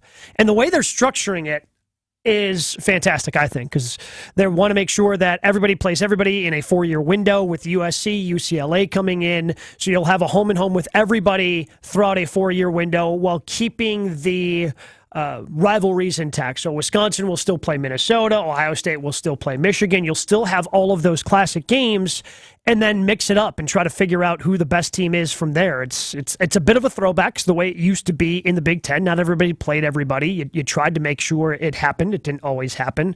And this, to me, with that many teams and as many games as they want to play in the conference, it's the best way to do it. It is interesting to me, and maybe this goes back to the Illinois teams just not having had success or been, perennial dominant teams recently. But it is interesting to me that one of the protected teams for Wisconsin is Iowa instead of like a Northwestern or in Illinois. Like that Wisconsin-Illinois rivalry, not those particular programs, but the state rivalry has always seemed pretty standard. Yeah. It's interesting to me, Gabe, that doesn't extend to the Big Ten action. Yeah, well, they don't have any trophy games with either of those two teams. The Wisconsin-Iowa game is a trophy game for Wisconsin. So they're two trophy games. Obviously, the only one everybody really talks about is the Paul Bunyan Axe. Those are the two that end up getting protected. And I wish the SEC did this. The SEC is only playing 8 conference games despite welcoming in Texas and Oklahoma. If we are going to have super conferences, and that's the way we continue to kind of trend in having these 16-team leagues, you can't just play half the league. Like, part of the reason to me of having these teams is to make your television partners happy. And hey, guess what Big Ten fans want to see? Big Ten teams play. That's why NBC and Fox and CBS are all getting into the Big Ten game, because they want it. Big Ten fans want to see those matchups. They don't want to see Ohio. They want to see Ohio State play all these teams. They don't want to see Ohio State take on the Citadel. So I love what the Big Ten is doing here. I think this was the best way you could go if you're going to a 16-team league. Well, and we had talked a few seasons ago, maybe it was 2 seasons ago or something, where it was Pitt and Wake Forest in the ACC championship game. And again, 2 programs, that they have their own history and tradition and whatnot, but not really moving the needle from a national standpoint. And unfortunately, on Wisconsin's side of the divisions, for a while it has always been, okay, who's the team that's going to come out of that side and then, as you mentioned, get curb stomped by either Michigan or Ohio State on the other. You have 2 options in 2024 for traveling. Would you rather go to the Big House or would you rather go to the Coliseum? Because both Michigan and USC are on the 2024 schedule for Wisconsin. And again, I've seen games at the Big House. It is an unbelievable environment. I've never been to the Coliseum. Never been out there. I'd love to see a game out there, and Badger fans obviously traditionally travel very, very well. We've seen that with the Rose Bowl contingents, for many, many years. You have a preference of which one you'd like to take in if you were taking in a Badgers game on the road? Probably Coliseum. Maybe November. Early November trip out to LA. when things start to turn here in Wisconsin. If the schedule makers want to do the Badgers a favor, I'm just saying that would be cool. Do you think, and again, maybe you can't have this sort of hindsight, but my thought was that if you're going to protect games, and I know you can't do this, so hear me out, though. You're going to protect games. I'm not getting pretty excited about that Iowa-Wisconsin matchup. I'm sorry. I understand what you mentioned about the trophies and whatnot, maybe a history there. It's just part of that is because Iowa football has been so uninspiring over the last few years, and I know that ebbs and flows. Guess what else has been uninspiring over the last few years? Wisconsin football. But hear me out. Illinois with our guy Bert. Yeah, but how much longer is he going to be there? I don't know, but right now, that's a game I would like to have protected. It's a game I'd like to make sure is on the Badgers' schedule. But this is this is more of a historic type thing. Sure. Bielema is not going to be there forever. All right, but what if he is? What if he's there for a while? What if he ends up, He's going to be there for 4 more years. And then what? He's going to have a heart attack. Have you seen the size of that man? Whoa. You're inclusive. I did not see that coming. I'm not going to lie. Of all the things I thought that Gabe was going to say, I thought he was going to go to the SEC. He's going to go to NFL. I literally thought that's what's going to happen. What did he do to me specifically? He decided to walk around the Wisconsin Dells without a shirt, and I had to look at that picture for years and years and years. That's what he did to me specifically. People know that was who Chewy was talking about earlier this week, right? When he was telling the story of being at the football game. Well, again, what are the odds of somebody mentioning it earlier this week and hearing it, and now hearing me say it. Look. Well, it's 100% now. If you had to think about Chewy for being at Camp Randall in the last handful of years, and a coach wandering down. Yes, who may or may not have been intoxicated. I don't think Gary Anderson and Paul Christ are coming to mind. Like, you didn't have to say his name. You could kind of figure it out. If you lived in Madison or just in the general Madison area, you probably have some sort of story. Just like if you were a bar-going kid back in the mid-'90s, you probably have a story about Chewy and Brett going to Taylor's. It's true. If you lived in Madison between 2008 and 2011, you probably have a story about Brett Bielema. If you could rank your games you'd be looking forward to, matchups you'd be looking forward to for the Wisconsin Badgers, how does it go? And this is tricky because you think you would go based on like powerhouse opponent, right? Like Ohio State, Michigan. But like, I want the Badgers to win the game. So, but I think 2024 is going to be an interesting year. This is the most excited I've been for Wisconsin football for a while. Sure, why not? And you're still going to give them, much like the Packers, my expectations are going to be a little bit tempered.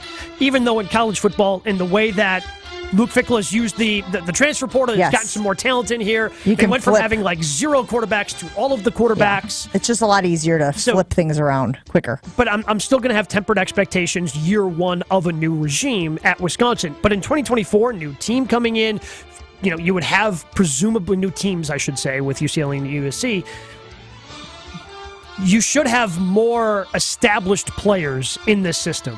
So I want to see how they match up against USC. I want to see how they match up against Michigan, Ohio State. I want to know just how good Luke Fickell can be. So yes, I would love for, some of these games that Wisconsin can win, and I'm hoping they can leave PJ Fleck in Minnesota just in the dust the way they did for the 20 years previous before he got there, now that the Badgers have Luke Fickell. But that's what I want to see. I want to see, all right, year 2 of your program, just exactly how do you stack up? And what are the odds that you're going to be able to be a perennial team competing for that Big Ten championship? So it feels like maybe we are in a similar situation with several of our teams. We had talked about the Bucs team being championship or bust. Now, again, that's a very, very high expectation, but it is like this. We expect there to be greatness here. For the Packers, it's more of a transition, and you are saying I'm capable of seeing how things go this year, but the following year, I want to see progress. And it sounds like you're saying the same thing for Luke Fickell and the Badgers. I want to see how things go this year, but after that, in 2024, I'm expecting them to be able to hang with the big dogs. Yeah, like the expectations are going to be a little bit higher for Wisconsin just because in the college football landscape, you get those cupcake games and, winning a couple of those contests, getting your record to a decent spot. But, I mean, the reason why you hire Luke Fickell is because you believe that he can take your program to that next step and be a perennial playoff team and be a national championship contender. Like, those are the expectations. That's why you hire Luke Fickell. That's why you draw him away from Cincinnati, because he's been there. He went to the college football playoff when he was just 4 teams. So the expectations are eventually going to be there for Luke Fickell. So I know that eventually. With the Packers, I'm trying to figure out, all right, what are our expectations for this team going to be in 2024? Because it is such a young team, and we have to see how that young talent develops. I've always felt like the Badgers had such an advantage just being Badgers. Like, Badgers can beat a Gopher. A Badger can do damage against a Spartan.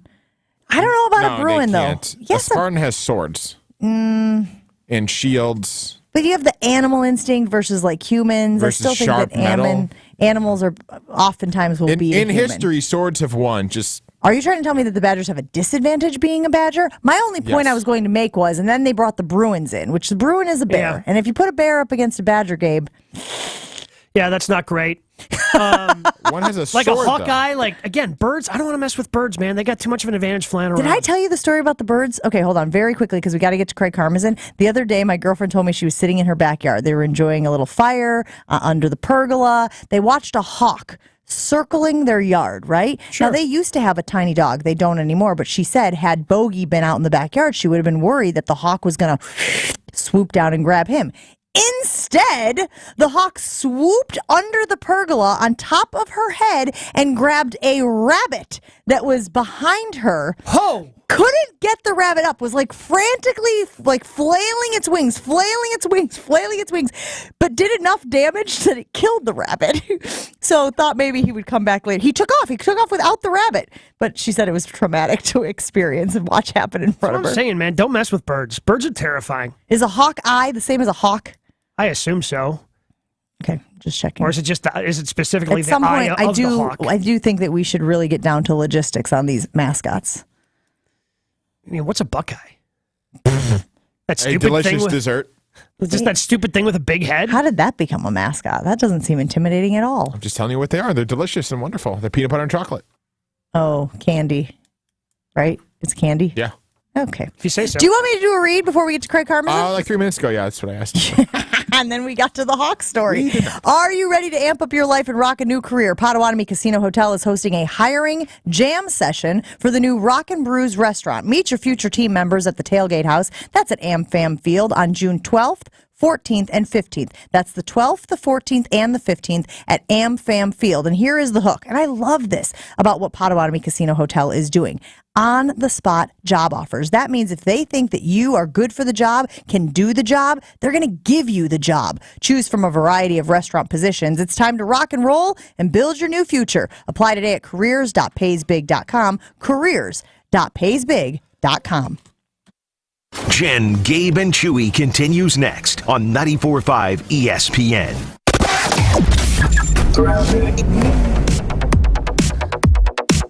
Things are quieting down nicely now. We still have a little bit of a backup on 41 northbound from about Blue Mound Road up to about Swan Boulevard. But for the most part, everything else is easing up nicely. 43 north and southbound, nice and quiet.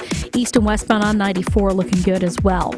And checking the TMJ4 Storm Team forecast today, mostly sunny with a high of 75 at the lakefront, 80 inland.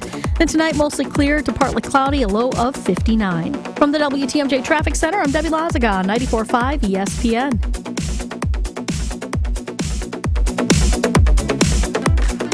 Hey, this is Bo stepping in for Ridgetop Larry. Ridgetop Exteriors is Wisconsin's #1 choice for roofing, siding, windows, and doors. We are the trusted local experts who live and work in the areas we serve, which means we're helping friends and neighbors too. On top of that, Ridgetop Exteriors offers the most affordable payment options, including no interest and low interest financing. For your free estimate, visit ridgetopexteriors.com. Roofing, siding, windows, and doors. Visit ridgetopexteriors.com. Kessler's is famous nationwide for diamond engagement rings. But what most people don't know is that Kessler's is equally amazing at wedding bands. Engagement rings come in thousands of styles. But not all engagement rings come with a matching wedding band. No problem. No problem. No problem. You heard the part about equally amazing wedding bands, right? That's real. We are amazing at wedding bands. We have a wedding band that is going to look fantastic. Fantabulous. Incomprehensibly good. With your engagement ring. It's going to look really good. Ricky. I prefer Rick. You need to work with us. Yeah, Ricky. Work with us. Seriously, you're going to be extremely happy with what you find at Kessler's. Our sales associates are good at helping you find the perfect wedding band. Much better, Ricky. I prefer Rick. Yeah, Ricky. Much better. Welcome to Kessler's. To find the Kessler's nearest you, visit KesslersDiamonds.com. Hi, it's John Reitz from Great Midwest Bank. And you know, there's more to being a local Wisconsin bank than perfectly pronouncing Oconomowoc or Waukesha. Or is it Waukesha? But rest assured, at Great Midwest Bank, we understand the local community and economy because we're a part of it. At GMB, we provide customized lending products that others just can't offer. Experience a hometown banking difference. Head to greatmidwestbank.com. Great Midwest Bank, your simply local equal housing lender. Football season is just around the corner, and Ticket King is here to get you tickets to the green and gold game of your choice. As Wisconsin's largest and most trusted ticket broker, Ticket King has access to all the big games and concerts. Ticket King is your one-stop shop for great seats to any event. You're paying the lowest prices when you order tickets from theticketking.com. Purchase game tickets to witness the start of a new era in Green Bay this fall. Theticketking.com. It's not sold out until the King is sold out. Theticketking.com.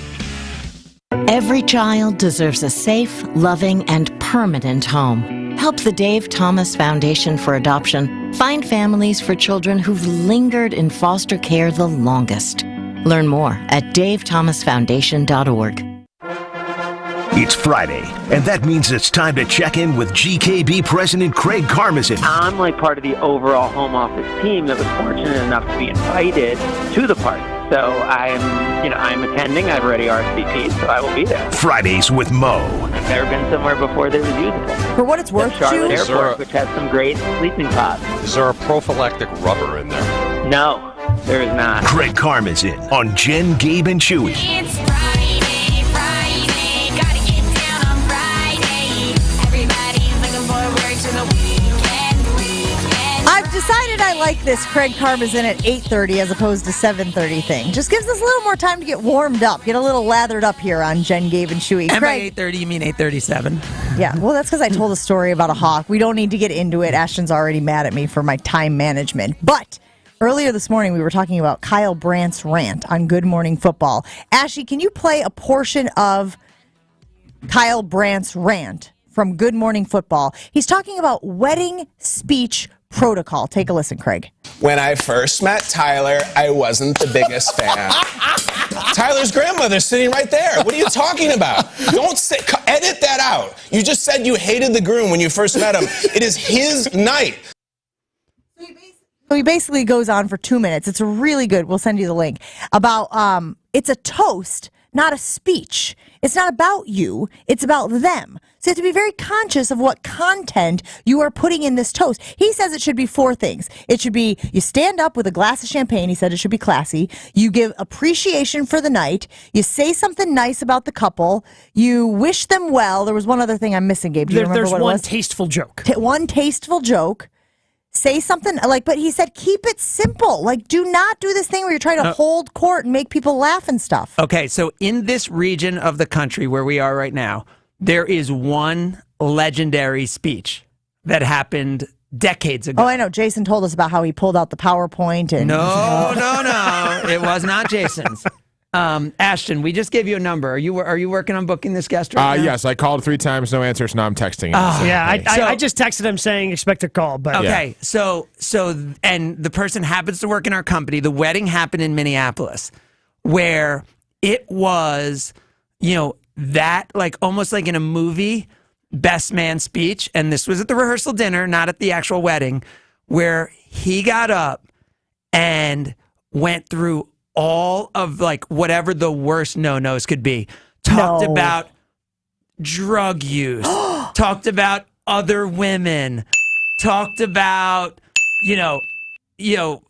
things that he did a lot when he was alone and not with other people.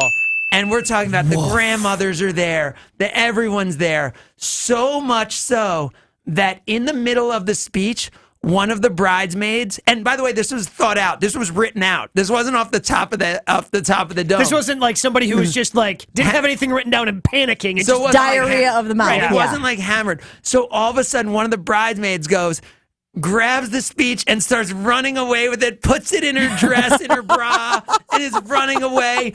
The guy's chasing her to get the speech back.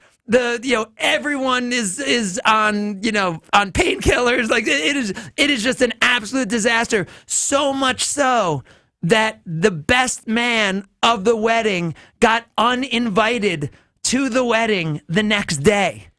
I mean, and most people believe this is like a made-up story. It was in a Wedding Crashers or some movie. Not only is this a legitimate story, but the person who this story is about works in our company. So he is now based, Gabe worked very closely with him. In Madison. He used to work in Madison. His wife's family's from Minneapolis, from the cities. This wedding happened in the Twin Cities. His wife and he are still together. They live now in the D.C. area. And I mean, it is widely recognized, maybe in our nation's great history, as the worst wedding speech of all time. I don't understand, though, how as it's happening, because we all have energy. We talk about this all the time. You can't recognize the energy in the room is changing, and not in a good way, not in a like jovial, celebratory way, but it is clearly changing in a, this is awkward, this is uncomfortable, you are out of line, time to change course. Like, how did that not happen? So I wasn't there, but Jen, so are you saying, and Gabe, we've all been at weddings, are you saying, because I was at a wedding where actually, it's Gabe's co-host. I will just say it. Gabe's co-host of one of his many shows on, Stephen Watson's wedding. So where Stephen Watson's a sports broadcaster. all his friends are these sports broadcaster storytellers. His wife is a PT. She's a PA. Sorry, a physician's assistant. She's a physician's PA. assistant. She's a PA. So all of the guys' speeches were these unbelievably well thought out, like funny, awesome speeches, and all of the speeches on the other side were like, "You're just the best. We love you. You're so sweet." Like, are you good with that? Are you saying, hey, don't push it? If you're not a public speaker, don't try to go outside your range. Don't push it even if you are a public speaker. I don't need you to show me what a great public speaker you are. I don't need you to show me how talented you are. And like that's why we were cracking on Jason earlier, because he said he had a 12-minute PowerPoint. I get it. The fact That's that Jason would make something about himself is very surprising. I don't think it was about him. I just think he thought once you're putting out PowerPoint, you're making it about you. That's what Ashton told him. Thank you. You may not have meant All right, to. Speaking of Ashton, whoever always wants to make him, Ashton, can you come in the studio with us real quick? Do I mean, well, Ken and... Well, if Ken calls, we'll figure it out. Yeah, if Ken comes in, we'll call. We'll figure it out. He hasn't texted me back yet, so I can't imagine he's going to suddenly answer. You want me to go into the other room? I can go in there, and he can come in here. We could do a little swappy swap. I mean, I think Gabe might actually know what to do in there a little better than you. Yeah, but it could be fun. Might be more fun if Jen just starts hitting buttons the way Chewy did. Wait, I kind of want to go. Can I go in there? Yeah, Please, you for can go real. in there. Okay, I'm going to go in there, and you guys be in here. And this isn't like a woman's place is not in the control room. I just know that Jen, oh, look at all these people. Because there are things happening here, and Jen, you're in the control room running the board now Can you and just plug in handling your this headset? all. But Good Karma Brands is a company of over 500 people, and each year we recognize the best of the best in our company with the Karmi Awards. And in 2022, we unveiled a new Karmi Award, which was the Bill McCollum Unselfish Teammate of the Year, named for Bill McCollum, who's been a teammate at GKB for over 50 years and is just absolutely the best of the best in Beaver Dam, Wisconsin, Dodge County. Shout out where Gabe is from. And this year's recipient of the Bill McCollum Unselfish Teammate of the Year Award is Ashton Rodman. She even knew what button to hit. This is unbelievable. Wow, thanks. This is great news that Jen knows how to run the board. I can take days off now. Wow, thanks. Wow. Look at this. It's a dog. Yeah. Any Thanks, acceptance Greg. speech that you want to give, Ashton? No, I'll just leave it for everybody else. I just like to help out. Yeah. There it is. Very unselfish. Congratulations, Ashy. What do people usually do with this? They put it either on a public place in their work area, or they put it in their home in a You got in a very mantle? public area. You got a mantle in your new apartment? I can build one. Do you have other awards that you've won over the years to put it up next to? I mean, we have the wonderful Jen, Gabe, and Chewy Morning Show of the Year award, of course, from this past year for WBA, so I can go next to that. Bowling trophies or anything? No, I do have a home run trophy, though. Home run derby trophy when I was like 14. Attaboy. I could put that up there. Jen, I think Jen should hit as many buttons as possible right now because I forgot what some of them are. Jen's already a better board op than you, so. I agree. We should switch places. Yeah, maybe actually the 2023 overrated teammate of the year is Ashton Rodman. Agree. Congratulations. Finally an award I'm worthy of. Thank you. Thank you. There it is. Ashton, congratulations. No, it really does mean a lot. There's so many teammates in the company across the country, from New York to LA, and for you to win an award like this, not just to get nominated, but to actually win the award is an amazing honor. Congratulations. Thanks. Thanks, Craig. Thanks, everyone. Attaboy. I don't like this. Having a great time. all right. Let's so Gabe, send it out. See if she, or I don't know if you have a live read, but let's see if Jen knows how to can send it to break. Let's see. There's no chance she does. We'll find out if Jen can actually send us to break. Coming up next, Jen, Gabe, and Chewy. That's a no. I got it. All right, Gabe. Talk for like 10 seconds. She's struggling. Work harder, Jen. Work harder. If you're watching live on the video stream, she's still smiling. The hotkeys are always easy because they're just a bunch of buttons. She's still smiling. To get the commercials, it's like a list over there. She's not quite sure which one She's to hit. given up. She gave up. She completely gave up. Just retreated. Ashton may not be as overrated as we thought. Jen has given up. I couldn't find the buttons. Well, neither can I usually. More Jen, Gabe, and Chewy coming up on 94.5 ESPN. With a local Milwaukee team, Fifth Third Bank knows what success looks like. They've been serving businesses and individuals in the area for nearly 15 years, including a long-standing commitment to the healthcare industry. From expansion to technology to reducing the risk of fraud, Fifth Third offers a full suite of financial services and solutions across the healthcare spectrum to meet the complex moments you're navigating. Fifth Third Bank, National Association, custom solutions built around your goals, member FDIC. Looking for the best way to welcome new teammates or business partners to your team? Look no further. 3 Tree Marketing is a full-service branded merchandise agency using creative merchandising to share your company's story. Be the envy of others with specialized gifting and onboarding kits from 3 Tree, an amazing opportunity to best showcase what a brand is all about. Work with a team that thinks outside the box and becomes an extension of your team. See what else 3 Tree Marketing can do for your team and set an appointment today. 3treemarketing.com. Texting enrolls you in recurring automated marketing text messages. Consent not required to purchase. Message and data rates may apply.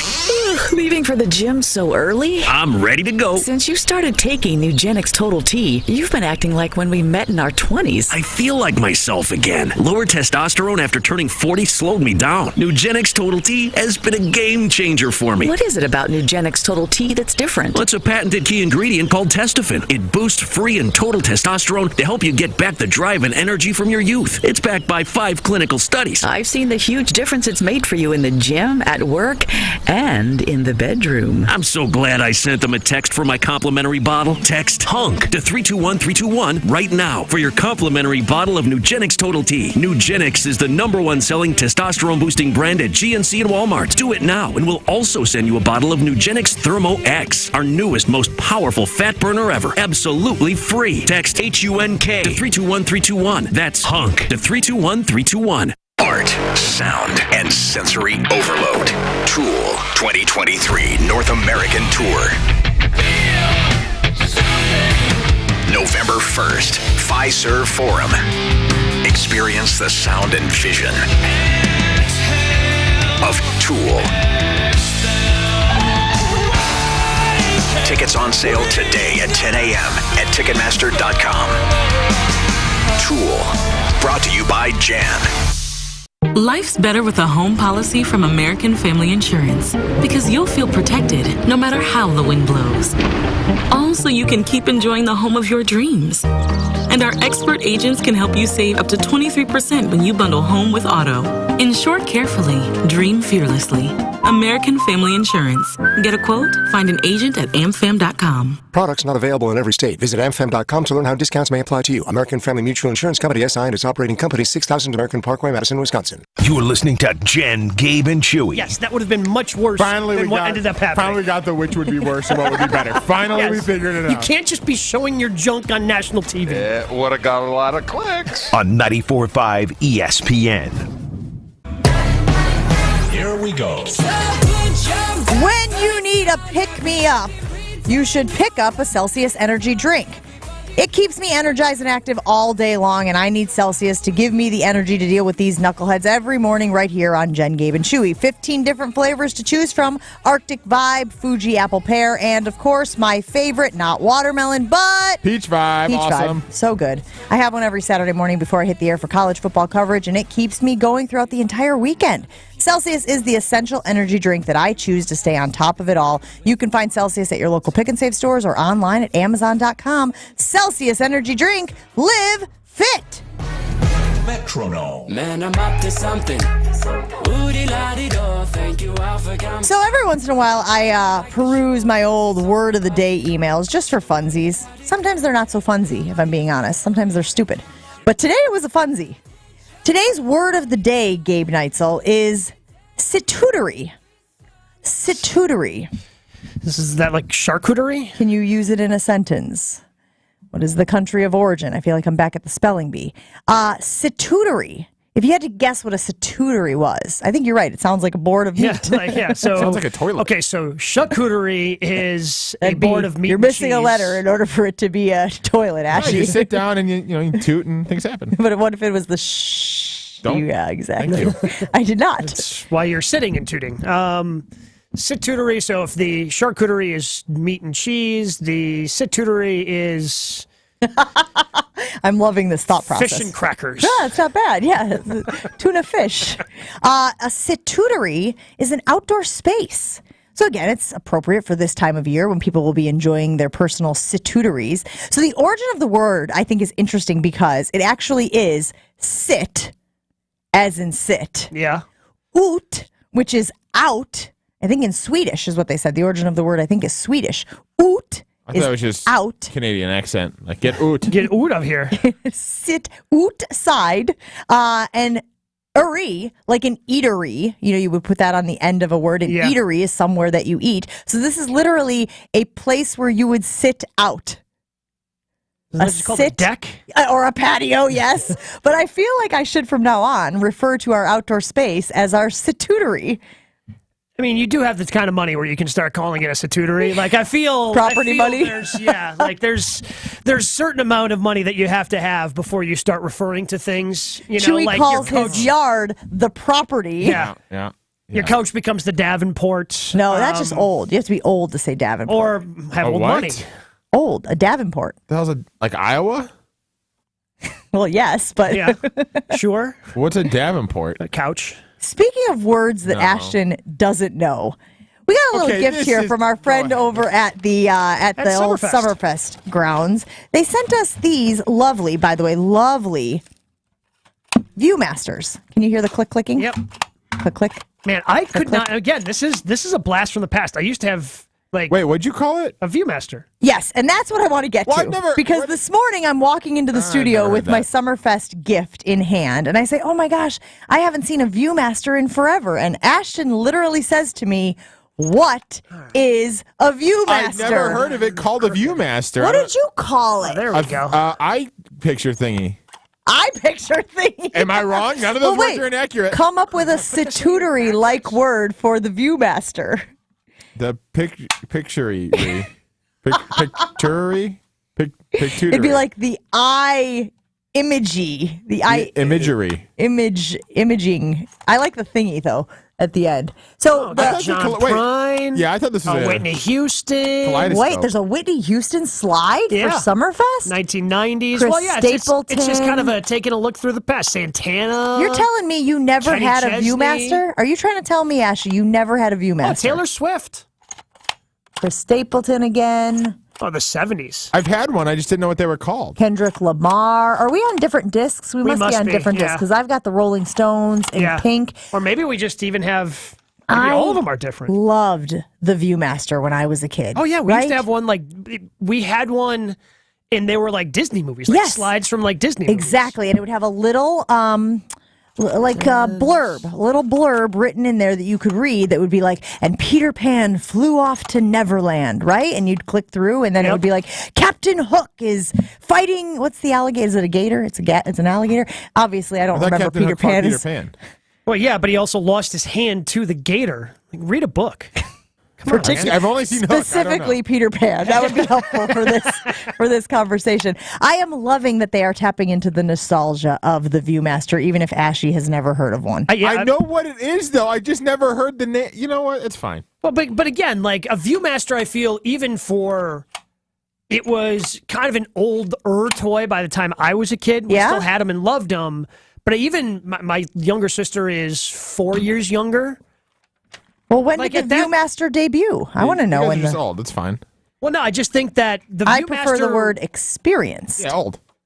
I feel like the Viewmaster was in place of being able to have movies.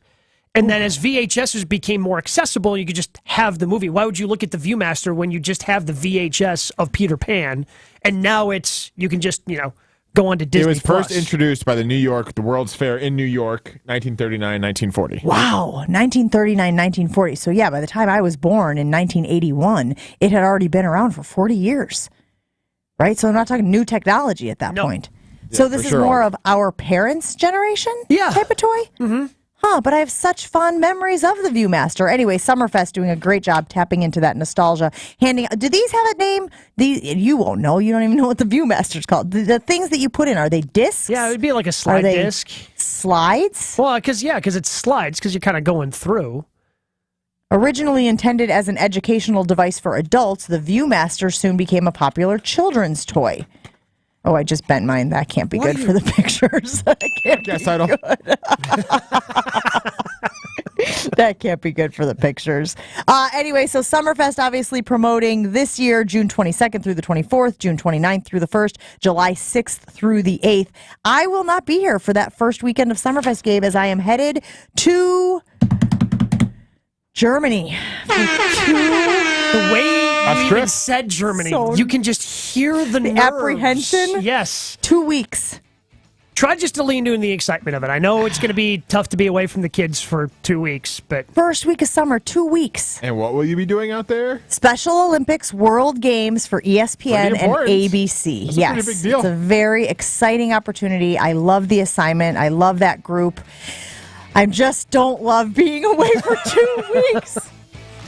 don't worry. Like, You know Aaron who's- Rodgers has already been traded. Like, they're 100%. not going to miss anything. Who's the most excited person about me being gone for 2 weeks, and why is it Ashton? I'm going to be gone too. I'm going to Germany. All right. Yay. Thanks for hanging out with Jen, Gabe, and Chewy. Wildy and Tausch is next on ESPN Wisconsin. We'll see ya.